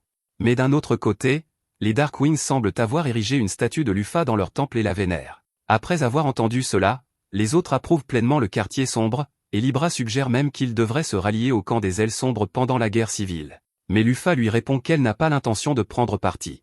Si une guerre civile éclate, cette nation s'effondrera et cela donnera aux démons l'occasion rêvée d'envahir le pays, ils doivent donc empêcher cela à tout prix. À cette fin, elle demande à Libra de capturer Jupiter la prochaine fois qu'elle le verra. Libra demande si cela signifie qu'elle n'a pas le droit de tuer Jupiter, alors Luffy lui répond qu'ils ont besoin de lui vivant afin de le forcer à témoigner devant tous les Lightwing. Cependant, la sécurité de Libra reste la principale préoccupation de Luffy, qui lui demande donc d'être prudente lorsqu'elle affrontera Jupiter la prochaine fois. Plus tard dans la nuit, Luffy est occupé à fabriquer des munitions supplémentaires pour Libra, et elle se demande comment les choses en sont arrivées là. Au départ, elle n'était venue ici que pour rencontrer Merak et découvrir s'il était un joueur ou non, mais maintenant, elle se retrouve coincée à essayer d'empêcher une guerre civile. Pendant ce temps, dans la forêt, Jupiter pique une crise de colère car, avec Libra dans les parages, il ne peut plus se risquer à s'approcher de la ville. Et si elle est là, cela signifie que Luffy doit également être dans les environs, ce qui compromet sérieusement le plan visant à détruire la ville. À ce moment-là, Vénus arrive et demande à Jupiter pourquoi il est si contrarié, mais il n'apprécie pas son ton condescendant, d'autant plus que Vénus n'a rien fait pour l'aider lorsqu'il était attaqué par Libra. Cependant, Vénus répond qu'elle l'a attendu tout ce temps au point de rendez-vous prévu, mais qu'il ne s'est jamais présenté, et que ce n'est pas de sa faute. Jupiter lui demande pourquoi elle a conduit Luffy au centre de la ville, mais Vénus lui répond qu'elle n'est pas assez forte pour l'arrêter et qu'elle n'a donc rien pu faire pour l'empêcher d'entrer dans la ville. Jupiter ne peut pas contester cette logique, mais il est toujours très contrarié car le plan consistait à inciter les Lightwing à déclencher une guerre civile et à se détruire eux-mêmes afin que les démons puissent intervenir et détruire Merak. Mais avec Libra à sa recherche, Jupiter ne peut pas s'approcher de la ville sans qu'elle le trouve. Vénus dit qu'elle se sent un peu coupable de ne pas l'avoir aidé plus tôt, mais c'est pour cela qu'elle lui propose son aide maintenant. Elle dit qu'elle peut occuper Libra pour lui afin qu'il puisse mener à bien son plan, mais qu'elle ne peut le faire que pendant environ 20 minutes, il va donc devoir agir rapidement. Pendant ce temps, dans la ville, Luffy vient de terminer l'alchimie des munitions demandées par Libra, qui l'appelle pour qu'elle vienne chercher ce dont elle a besoin. Mais elle ne s'attendait pas à ce que Libra soulève sa jupe au-dessus des munitions, et d'une manière ou d'une autre, tout y rentre, mais Luffy n'a aucune idée de comment. Libra remercie Luffy pour les munitions et promet que la prochaine fois qu'elle verra Jupiter, il ne lui échappera pas. Mais d'un autre côté, Libra lui demande si elle sait où est partie Dina, car ses capteurs indiquent qu'elle ne se trouve plus dans un rayon de 100 km autour de cette ville. Luffy répond à Libra qu'elle n'a pas à s'inquiéter, car Dina est simplement capable d'utiliser la magie de téléportation pour aller où elle veut, et qu'elle devrait donc être de retour d'un moment à l'autre. Cependant, Libra a quelques questions à ce sujet, car elle se demande si la magie de téléportation dont parle Luffy est exgat. À la connaissance de Libra, il n'existe aucun autre sort dans ce monde qui permette la téléportation à part le sort exgat. Et lorsque Luffy essaie d'y réfléchir sérieusement, elle commence à avoir mal à la tête. Il n'existait pas de magie de téléportation il y a 200 ans, et un sort aussi pratique n'a jamais existé dans le jeu en ligne exgat. En fait, dans le jeu, exgat n'était qu'un terme utilisé dans le cadre du décor, donc personne ne pouvait réellement apprendre le sort. Mais si Dina était capable d'apprendre un sort comme celui-ci et de l'utiliser à volonté, qu'est-ce que cela faisait d'elle? Luffy ne comprend pas pourquoi elle ne s'en rend compte que maintenant, ni pourquoi elle ne s'était jamais interrogée sur les origines et les capacités de Dina jusqu'à présent. Elle aurait probablement dû le faire plus tôt, mais elle dit à Libra qu'une fois que Dina sera de retour, elles auront une petite discussion avec elle. Peu de temps après, Dina revient à l'auberge, mais à sa grande surprise, la pièce est complètement sombre et elle est soudainement tirée vers une chaise, un projecteur braqué sur son visage, afin qu'elle puisse être interrogée. Dina possède à la fois des pouvoirs de manipulation de la mémoire et de téléportation, ainsi qu'un talent et des connaissances suspects pour quelqu'un qui était autrefois un PNJ. Il est donc impossible que Luffy l'ait réellement oublié si elle était dans le jeu original. Tout d'abord, Lufa demande à Dina si sa magie de téléportation est en fait le sort Exgat, et Dina ne le nie pas, ce qui choque Lufa, même si, maintenant qu'elle y pense, Dina n'a jamais vraiment essayé de cacher ses capacités. Et Lufa se souvient que le sort Exgat a été utilisé pour la convoquer dans ce monde, donc ce n'est pas comme si le sort était impossible à utiliser pour les gens normaux. Il est toutefois étrange que Dina puisse l'utiliser à volonté, alors Lufa l'interroge sur ses capacités, mais Dina s'offusque et se met à crier qu'elle a travaillé dur ces 200 dernières années pour se démarquer, et Dina semble vraiment sérieuse à ce sujet, alors Lufa décide de laisser tomber pour l'instant. Dina est soulagée que Lufa ne la soupçonne plus, mais maintenant que l'enquête est terminée, dans un tout autre registre, Dina mentionne qu'elle devrait pouvoir transporter Libra où elle veut grâce à son pouvoir Exgat. Lufa est surpris d'entendre cela, car Dina avait précédemment déclaré qu'il était compliqué de transporter d'autres personnes, mais elle explique que Libra étant un golem, elle est techniquement un objet, et que les restrictions d'Exgat ne s'appliquent donc pas à elle. En fait, elle suggère qu'il teste cela immédiatement, et Libra n'y voit aucun inconvénient, car Jupiter n'a pas encore attaqué la ville et il est très improbable qu'il lance une attaque pendant le court laps de temps où Libra sera absente. Elle dit à Lufa qu'elle sera de retour dans environ 10 minutes, puis Libra et Dina se téléportent. Mais moins de 10 secondes plus tard, Jupiter lance une attaque et détruit une partie du quartier de Lightwing. La ville entière est engloutie dans un nuage de frénésie qui amplifie plusieurs fois tous les sentiments de haine entre les côtés lumineux et obscurs, et il semble qu'une guerre totale puisse éclater d'une minute à l'autre. Lufa réalise que c'est le résultat d'une magie lunaire, et non d'une compétence, et puisque Jupiter utilise la magie du vent, cela ne pourrait pas être lui. Elle se précipite vers Harry pour lui dire qu'il semble y avoir quelqu'un d'autre qui désire la destruction de la ville en dehors des démons, et elle lui demande s'il a une idée de ce qui se passe ici. Harry lui demande ce qu'elle ferait si, hypothétiquement, cela s'avérait être l'œuvre de l'un des 12 astres célestes, et qu'ils agissaient par loyauté envers elle. Il craint qu'elle ne soit vraiment en colère une fois qu'elle découvrira que c'est l'œuvre des Gokro, mais bien que Lufa dise qu'elle doit leur remettre les idées en place, elle serait aussi heureuse de l'expression de loyauté envers elle, même si elle était erronée. En entendant cela, Harry réalise ce qu'il doit faire pour se racheter de ne pas en avoir informé Lufa plus tôt, alors il dit qu'il va gérer la situation lui-même. Cependant, si Egokro est vraiment derrière tout cela, Lufa et Kari n'a aucune chance contre lui, il pourrait donc se mettre en grave danger. Pendant ce temps, au centre de la ville, Egokro travaille dur à répandre son énergie négative dans toute la ville afin que les ailes célestes se détruisent eux-mêmes, et il semble que cela fonctionne vraiment bien car la majeure partie de la ville est déjà en feu.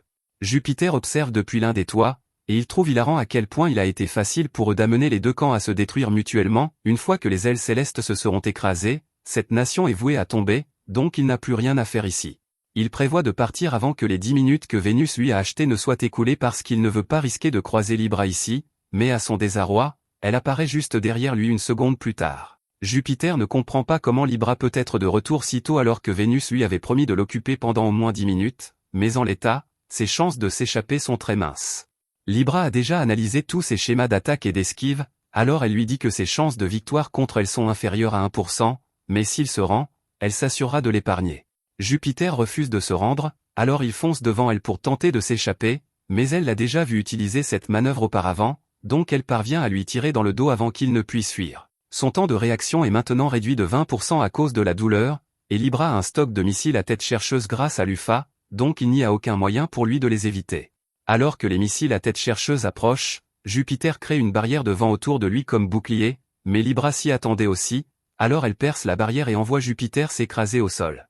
Il ne peut pas croire que bien que son attaque l'ait à peine effleuré, cela ait suffi à lui infliger autant de dégâts, avec Libra prédisant tous ses mouvements, la combattre davantage serait bien trop risqué. C'est pourquoi il décide de dissimuler sa présence en utilisant la magie du vent pour réduire au silence la zone autour de lui afin qu'elle ne puisse pas le traquer.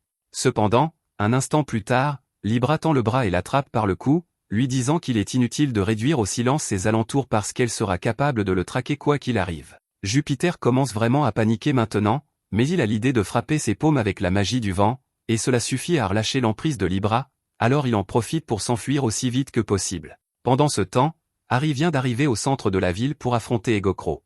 Egokro suppose correctement qu'Harry est là pour essayer de l'arrêter, mais il refuse d'annuler son sort de berserk avant que la ville ne soit réduite à l'état de ruine. Franchement, il ne pense pas qu'Harry ait ce qu'il faut pour l'arrêter par la force en premier lieu, mais Harry ne recule pas. Ils libèrent tous deux leur énergie, et alors qu'Egokro lance un laser sur Harry, Harry contre-attaque avec un point de flamme puis crée un mur de feu pour se défendre des attaques suivantes. Il sait qu'il est en désavantage contre l'ensemble des techniques d'Egokro, mais il refuse d'abandonner, et quand il voit une ouverture, il se lance vers l'avant et transperce directement la poitrine d'Egokro. Cependant, Il s'avère que c'était en fait un double, et le vrai Egokro était au-dessus pendant tout ce temps, chargeant une bombe spirituelle, et il l'envoie directement vers Harry pour le tuer, mais à la dernière seconde, Lufa intervient et bloque l'explosion. Elle crie après Egokro et le traite d'imbécile parce qu'il vient juste d'essayer de tuer Harry pour de vrai, mais Egokro prête à peine attention à ce qu'elle dit parce qu'une fois qu'il a réalisé que la femme devant lui est vraiment Lufa, les larmes lui montent aux yeux parce qu'il est incroyablement heureux de la revoir. Lufa avait initialement prévu de lui donner un bon coup de poing en arrivant ici, mais maintenant elle ne sent plus que cela serait justifié. Elle peut dire qu'il était extrêmement inquiet pour elle, et elle peut comprendre pourquoi il voulait se venger des ailes célestes, mais elle lui dit qu'elle n'a pas l'intention de nuire à Merak ou à aucun des ailes célestes, alors elle lui demande s'il serait prêt à annuler son sort de berserk. Egokro acquiesce en signe d'accord sans hésiter, et Lufa est contente de le voir si coopératif, alors elle lui dit qu'elle est prête à passer sur tous les ennuis qu'il a causés. Elle lui dit qu'à partir de maintenant, il doit l'assister elle au lieu des démons, et Egokro n'est que trop heureux d'obtempérer, alors il se transforme en sa forme humaine et jure une nouvelle fois sa loyauté à Lufa. Il annule ensuite son sort de berserk comme Lufa l'a demandé et glisse dans son ombre, mais alors que Lufa suppose que cela mettra fin à la guerre civile, Egokro lui dit que ce ne sera pas du tout le cas. Tout ce que son sort a fait était d'amplifier les émotions existantes, donc même sans lui, les côtés lumineux et obscurs se haïssent toujours et vont probablement s'entretuer de toute façon. Lufa réalise que c'est pire qu'elle ne le pensait, mais soudainement, Dina apparaît et dit qu'elle a un moyen pour eux d'arrêter la guerre avant qu'elle n'éclate. Lufa est contente de voir que Dina est de retour, mais Egokro semble confus parce qu'il n'a pas l'impression de connaître Dina, mais pour une raison quelconque, il se souvient d'elle faisant partie du décor il y a 200 ans. Pendant ce temps, Jupiter fuit toujours pour sauver sa vie parce qu'il ne veut pas être attrapé par Libra, mais peu importe où il va, elle arrive toujours à le trouver, et il est presque sûr qu'elle essaie intentionnellement de lui faire peur maintenant. Elle ne cesse de lui dire que sa meilleure option est de se rendre parce que, à cet endroit, il n'y a pas de civil à proximité donc elle peut activer Brachium à volonté si elle le souhaite. Elle lui donne 10 secondes pour prendre sa décision avant d'attaquer, et Jupiter a complètement perdu toute volonté de se battre, alors il implore le pardon et se rend. Quant aux ailes célestes, les côtés lumineux et obscurs se sont rassemblés sur la place de la ville, et il semble que la guerre soit sur le point d'éclater d'une minute à l'autre, mais avant que cela ne puisse arriver, Merak apparaît et commence à exhorter les gens à déposer les armes parce que se battre ainsi est exactement ce que les démons voudraient. Lufa est contente de voir enfin Merak, mais elle est choquée de découvrir qu'une de ses ailes a disparu, alors elle demande à Dina ce qui lui est arrivé. Dina explique que c'est l'un des effets de la malédiction du roi démon, et qu'en plus de sceller la moitié du pouvoir des héros, elle a aussi emporté une partie du corps, ce qui est aussi la raison pour laquelle Amira ne pouvait plus marcher. Lufa pense que c'est un terrible destin puisque les ailes célestes construisent toute leur identité autour du vol, mais Merak ne pourra plus jamais voler. Dina ne pense pas que le discours de Merak fasse beaucoup pour convaincre les ailes célestes, mais Lufa dit que sa présence signifie en fait beaucoup parce que s'il n'était pas là, la guerre aurait déjà éclaté, mais cela dit, il ne pourra pas calmer les deux camps tout seul. C'est alors que Libra arrive avec Jupiter à sa suite, et elle dit aux ailes célestes qu'ils peuvent faire ce qu'ils veulent avec Jupiter maintenant. Cependant, cela ne leur donne pas beaucoup d'informations pour travailler, donc Dina descend pour donner aux gens l'histoire complète. Elle leur dit que l'homme devant eux en ce moment est connu sous le nom de Jupiter, et qu'il est l'un des 7 luminaires du roi démon. Les ailes lumineuses reconnaissent probablement son visage puisqu'il leur a parlé personnellement à plusieurs reprises, et bien que Dina soit sûre qu'ils doivent tous avoir très envie de se détruire mutuellement en ce moment. Elle leur demande de s'arrêter et de réfléchir à qui profiterait le plus de la destruction de cette nation, et maintenant que les gens y pensent, ils réalisent que tout cela était en premier lieu l'œuvre des démons, et leur colère se tourne vers Jupiter. Pendant ce temps, alors que Jupiter gît sur le sol, il lève les yeux vers Dina, et en la voyant lui sourire, il réalise qu'elle ressemble exactement à Vénus, et tout prend sens pour lui maintenant. Ce n'est pas étonnant qu'elle ait laissé Libra revenir plus tôt que prévu, parce qu'elle avait prévu de l'éliminer depuis le début. Jupiter refuse d'accepter une telle trahison de la part de quelqu'un qu'il pensait être un camarade, alors il se libère de ses liens et charge vers elle pour se venger, mais avant qu'il ne puisse le faire, il est transpercé en pleine poitrine par Libra. Il essaie de dire à Libra d'attendre parce que la femme devant lui est en fait l'un des luminaires, mais Libra ne veut pas entendre un mot de ce qu'il a à dire, alors elle lui tranche la tête d'un coup net. Dina dit alors à la foule qu'il semble que le problème ait été officiellement résolu, et les gens sont sans voix parce que bien qu'ils étaient en colère contre Jupiter, ils ne s'attendaient pas à le voir être décapité de manière si brutale. Lufa comprend pourquoi il serait à court de mots, mais en parlant de mots, elle se demande ce que Jupiter essayait de dire à propos de Dina avant que Libra ne le décapite. Un peu plus tard, une fois la foule dispersée, Merak rencontre Libra pour la remercier de son aide à capturer Jupiter, et il lui demande de l'accompagner au château pour qu'il puisse la remercier correctement, mais Libra refuse parce que la seule personne dont elle acceptera les ordres est son maître. C'est alors que Merak remarque Lufa debout derrière lui, alors il suppose que ce doit être celle dont parlait Libra. Il lui demande de l'accompagner à son château, et Lufa accepte, alors ils se dirigent tous vers une pièce privée. Une fois seul, Lufa enlève son déguisement.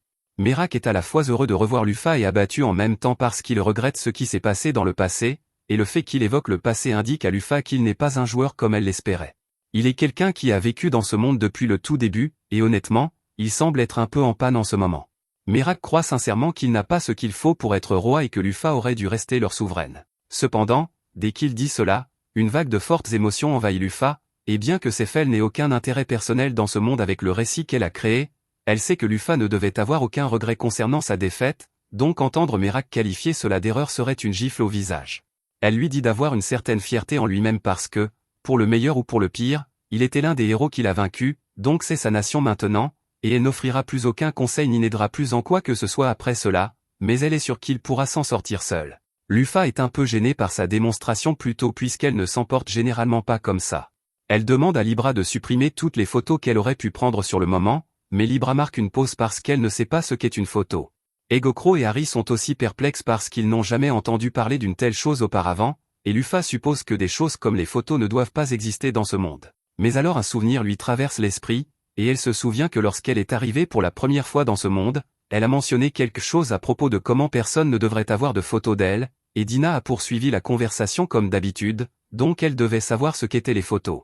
Et si c'est le cas, alors il doit y avoir quelque chose qu'elle cache, alors elle demande à Dina d'avoir une autre discussion privée avec elle, et Dina affiche un sourire inquiétant. Pour aller droit au but, Lufa demande à Dina qui elle est vraiment, car il est impossible qu'elle soit une conseillère comme elle le prétend. Dina admet avoir menti sur son identité, mais cela aurait dû être évident dès le début, lorsque Lufa est revenu et a rencontré Dina à la tour. Si Dina était vraiment une conseillère loyale attendant le retour de sa maîtresse, elle aurait au moins entretenu les lieux pendant les 200 dernières années, mais ceux-ci semblaient toujours abandonnés lorsque Lufa est arrivé.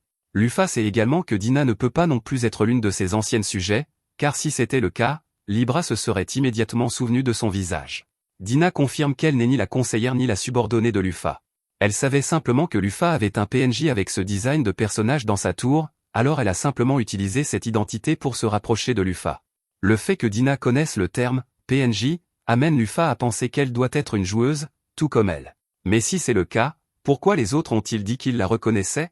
À ce moment-là, Lufa se souvient que Dina avait mentionné une fois qu'elle avait la capacité d'implanter et de modifier les souvenirs d'autres personnes, elle a donc dû manipuler leurs souvenirs. Dina le confirme également, expliquant qu'elle a implanté des souvenirs d'elle-même dans l'esprit d'Harry lorsqu'elle l'a rencontré pour la première fois. Quant à Egokro, il coopérait avec les démons depuis longtemps, elle a donc pu implanter des souvenirs dans son esprit lorsqu'il s'est rendu au château des démons. Cependant, avec Libra, Dina ne pouvait pas faire grand-chose, car la manipulation de la mémoire ne fonctionne pas sur les golems. Après tout, Libra n'a pas de mémoire à manipuler, seulement des enregistrements, donc Dina a eu beaucoup de chance que certains des enregistrements de Libra aient été endommagés. Si Dina se donnait tant de mal pour implanter des souvenirs dans l'esprit des autres, Lufa craignait qu'elle ait également manipulé ses propres souvenirs, mais Dina affirmait qu'elle n'avait pas pu le faire. La volonté de Lufa était apparemment trop forte pour que sa manipulation de la mémoire fonctionne, et même si elle avait essayé d'implanter de faux souvenirs, il lui aurait fallu une année de concentration constante pour que cela fonctionne. Pour des raisons évidentes, Dina ne pouvait pas le faire, donc la seule façon dont elle pouvait tromper Lufa était d'occuper le poste de conseillère NPC dans sa tour. Le mieux qu'elle pouvait faire était d'influencer légèrement les pensées de Lufa pour l'empêcher inconsciemment de trop se poser de questions, mais elle ne s'attendait pas à ce que Lufa soit une joueuse, ce qui était une erreur de calcul de sa part. De plus, pour clarifier les choses, Dina informe Lufa qu'elle n'est pas une joueuse normale dans le jeu, mais qu'elle était en fait une bêta-testeuse. La société l'avait apparemment engagée pour tester la nouvelle race des demi-elfes, introduite dans une mise à jour, et en guise d'avantage, elle était autorisée à consulter toutes les données des personnages du jeu, ce qui lui a permis de savoir que Lufa avait placé un PNJ dans sa tour. Cela semble être une violation totale de la vie privée pour Lufa, mais cela mis à part, Lufa se souvient que Dina a mentionné qu'elle avait manipulé la mémoire d'Egokro pendant qu'il était au château des démons, ce qui signifie qu'elle peut aller et venir à sa guise. Dina confirme une fois de plus la théorie de Lufa, son identité démoniaque est Vénus des 7 luminaires, et elle avait prévu de continuer à jouer le rôle de conseillère de Lufa un peu plus longtemps, au moins jusqu'à ce que Lufa et les démons se soient détruits mutuellement, mais comme elle a été démasquée, son seul choix est d'écraser Lufa et de la transformer en pion. Lufa lui demande si elle pense vraiment pouvoir y parvenir alors que son niveau n'est que de 300, mais Vénus rit et répond qu'il s'agit simplement d'un faux écran de statue et qu'en réalité, elle est au niveau 1000, ce qui la place au même niveau que Lufa en termes de puissance. Elle s'envole dans les airs et crée une barrière autour de Lufa pour empêcher quiconque d'interférer dans leur combat, puis elle tire un laser sur Lufa. Lufa parvient à bloquer le tir et reste complètement indemne, alors Vénus décide de passer à la vitesse supérieure et arrache le noble fantasme de Gilgamesh. Des centaines de lames sont envoyées sur Lufa, qui s'inquiète dans un premier temps, mais le DPS de cette attaque est en réalité très faible, elle parvient donc à repousser toutes les lames et en crée quelques-unes elle-même pour rendre l'appareil. Cependant, avant que les épées n'atteignent Vénus, celle-ci ouvre un portail et les renvoie directement sur Lufa, qui est alors contrainte de s'envoler dans les airs pour éviter d'être touchée. Elle tente d'attaquer Vénus dans les airs, mais celle-ci ouvre un autre portail et se téléporte pour l'éviter. Elle lance ensuite un sort d'eau qui fait pousser des vignes hors du sol et les dirige vers Lufa. Pour contrer cette attaque, Lufa leur assène un coup de pied fulgurant. Elle se remet alors à voler vers Vénus, mais celle-ci lui dit que c'est inutile, car elle peut facilement se téléporter pour l'éviter. Cependant, Lufa a déjà commencé à comprendre les schémas de Vénus, et lorsque celle-ci émerge d'un portail voisin, Lufa l'attend déjà, le poing levé. Vénus réagit rapidement et esquive le coup, gagnant ainsi suffisamment de temps pour riposter avec un coup de poing, mais même s'il s'agit d'un coup direct, Lufa affirme que ce genre d'attaque ne fonctionne pas contre elle. Vénus est peut-être forte, mais elle reste une mage de fond de terrain, et ses statistiques d'attaque au corps à corps ne font pas le poids face au PV de Lufa. Lufa, en revanche, excelle dans les attaques physiques, et elle frappe Vénus de la paume de la main, l'envoyant s'écraser au sol.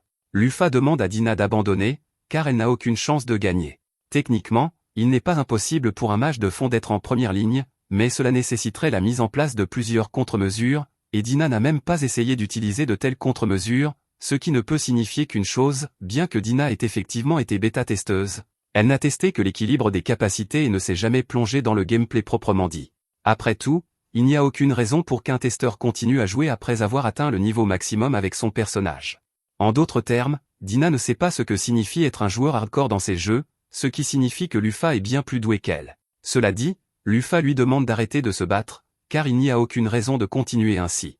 Dina demande si cela signifie que Lufa est prête à lui pardonner malgré toute cette tromperie, et bien qu'il soit vrai que Dina ait trompé Lufa, elle lui a également été d'une grande aide au cours de leur voyage, donc Lufa n'a pas l'intention de lui en vouloir pour cela. Mais elle aimerait tout de même avoir une explication sur les raisons qui ont poussé Dina à choisir une méthode aussi détournée si son objectif était finalement de détruire les démons. Dina reste silencieuse pendant un moment, puis finit par dire à Lufa qu'elle n'a pas encore perdu.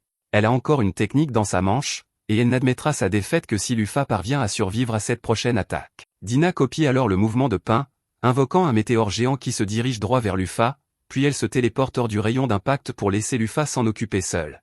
Lufa pourrait probablement s'envoler pour éviter d'être touchée, mais vu la taille de cette chose, elle détruirait certainement Gjallarhorn à l'impact, elle n'a donc pas d'autre choix que de l'affronter de front.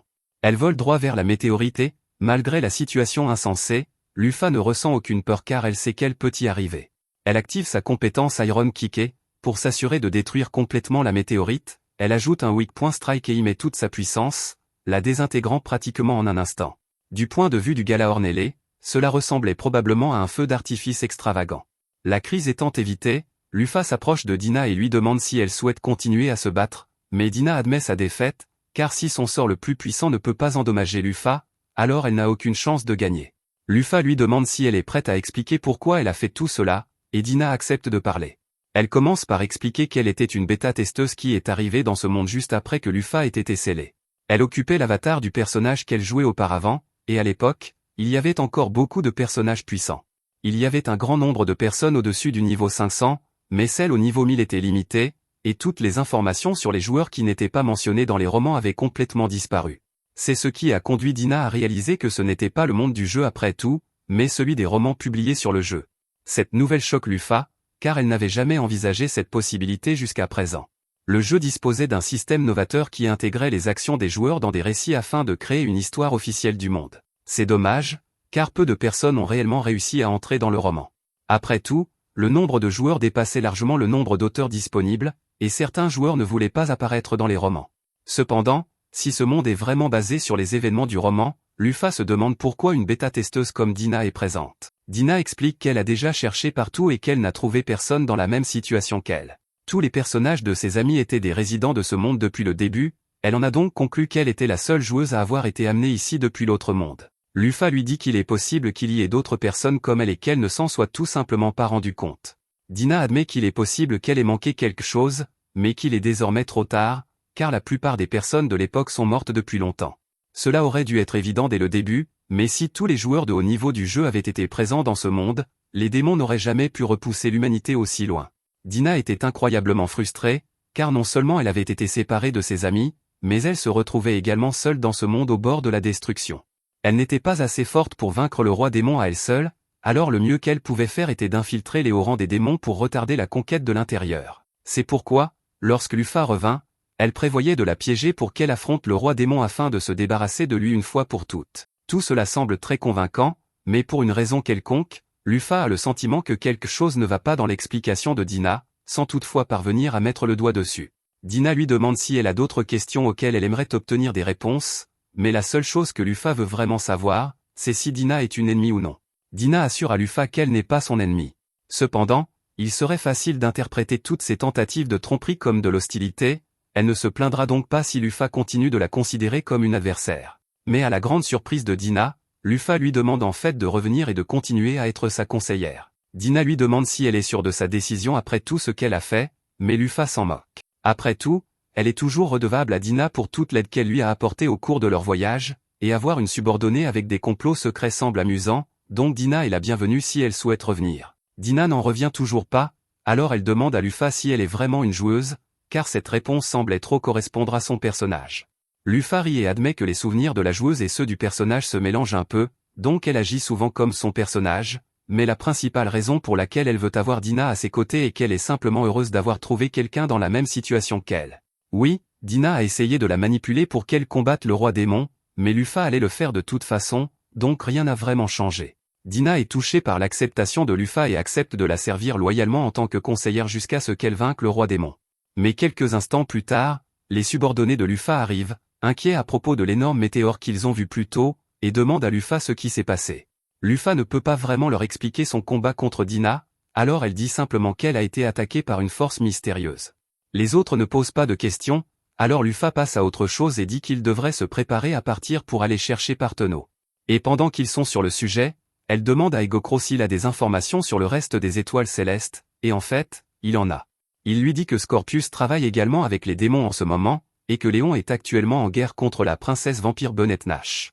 Cela semble présager beaucoup d'ennuis, mais Egokro souhaite mentionner une autre chose, il a entendu une rumeur parmi les démons selon laquelle le royaume aurait réussi à invoquer un héros. Dans le château de Levatine, nous voyons les magiciens royaux achever le rituel d'invocation, et au centre du cercle apparaît un garçon qui ressemble exactement à un personnage principal d'anime classique.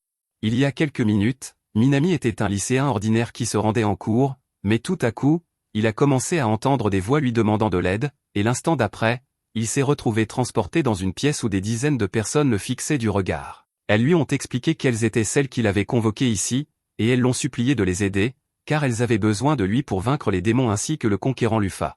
Minami n'a aucune idée de ce qui se passe ni de qui est Lufa, et n'importe quel enfant normal hésiterait à accepter de partir en guerre pour le compte d'une nation qu'il a kidnappée contre son gré, mais Minami a toujours rêvé de devenir policier, et s'il veut rester fidèle à lui-même, il ne peut pas tourner le dos à des gens qui lui demandent de l'aide. Il accepte de devenir leur héros, mais après quelques semaines, il commence à se rendre compte qu'être un héros est plus difficile qu'il ne le pensait. Il s'entraîne sous la houlette de Frédéric, l'un des plus grands épéistes du monde, et ce n'est pas qu'il ne veuille pas faire l'effort d'apprendre à se battre, mais Frédéric refuse de parler anglais, et Minami n'a donc aucune idée de ce qu'il dit.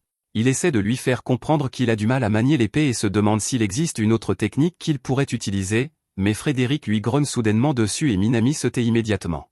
À ce moment-là, le vice-capitaine arrive et traduit les grognements de Frédéric pour expliquer à Minami que Frédéric est en colère parce qu'il est sans cesse distrait pendant les entraînements.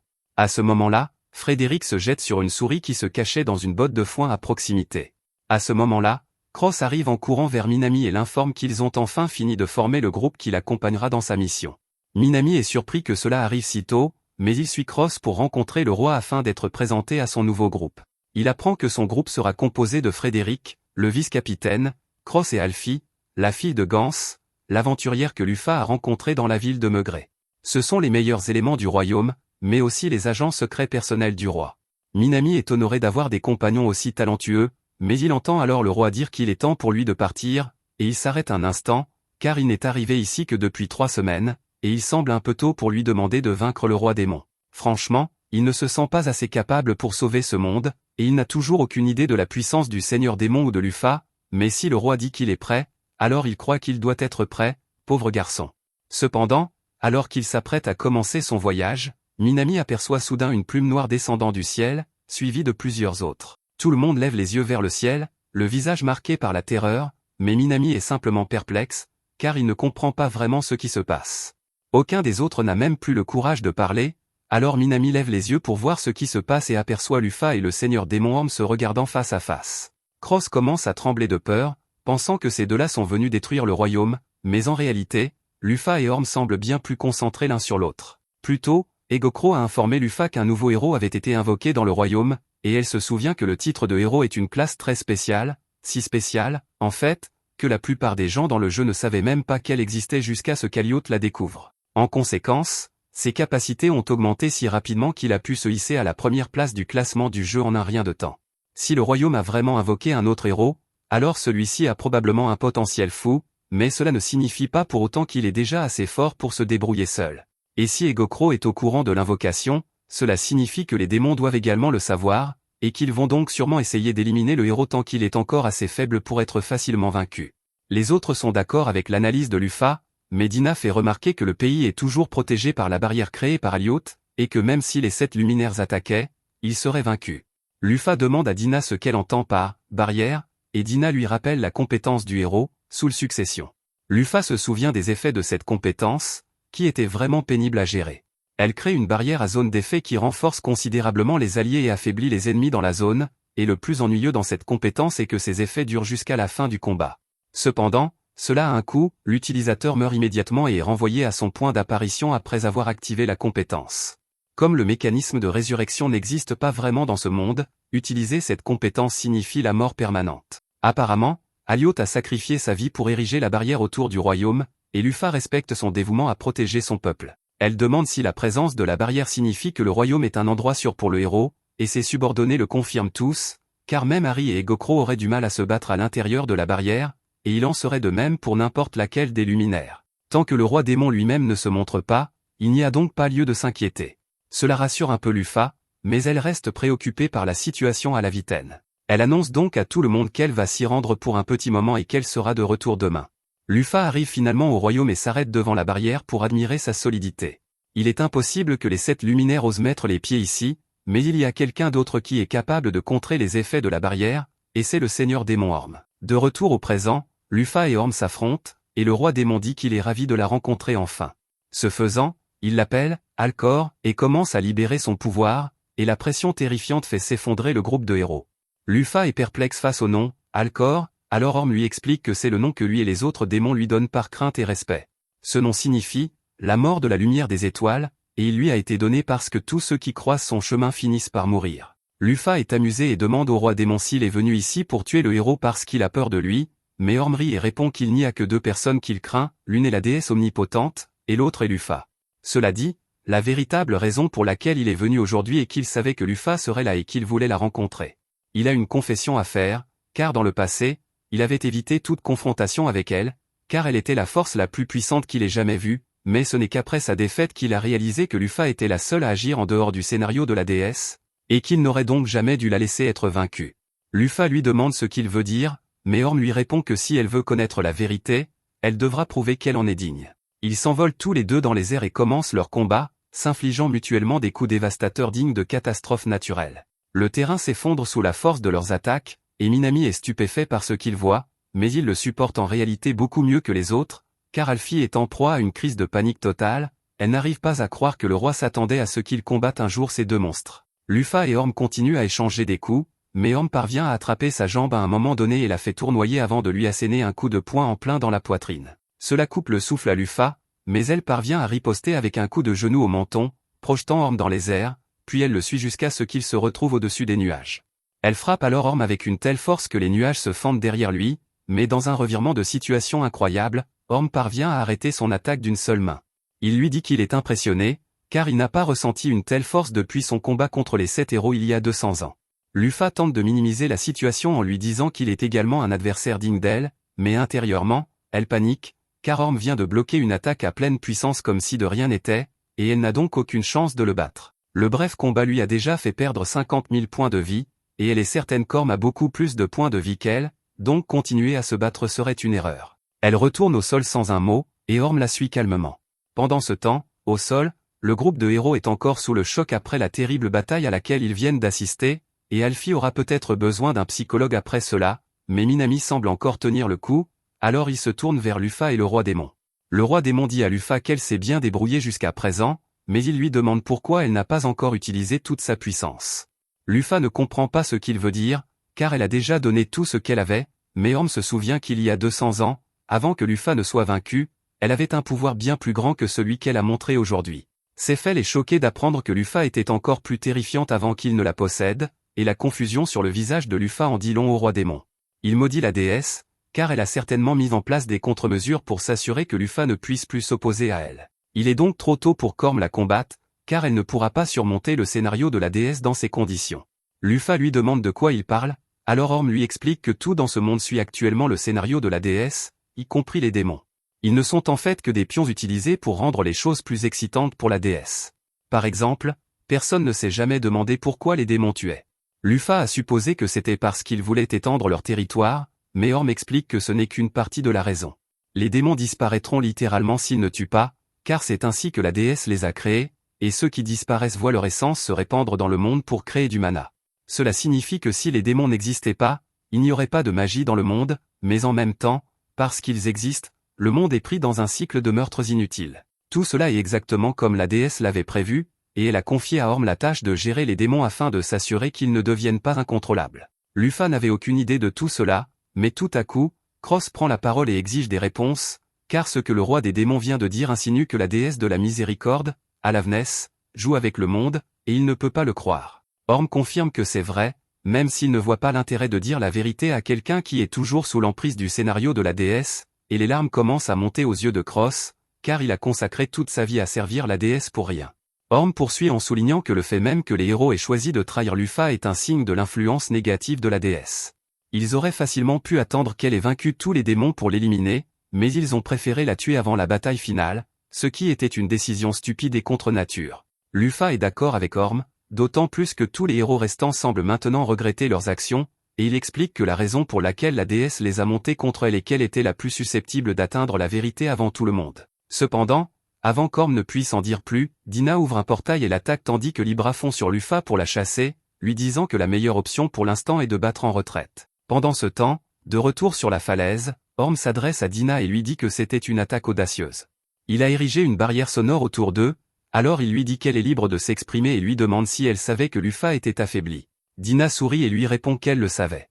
Orm lui demande alors si c'est elle qui en est responsable, mais elle lui répond que la seule personne assez puissante pour faire une chose pareille serait la déesse omnipotente Alavnes, et que ce n'est pas son cas.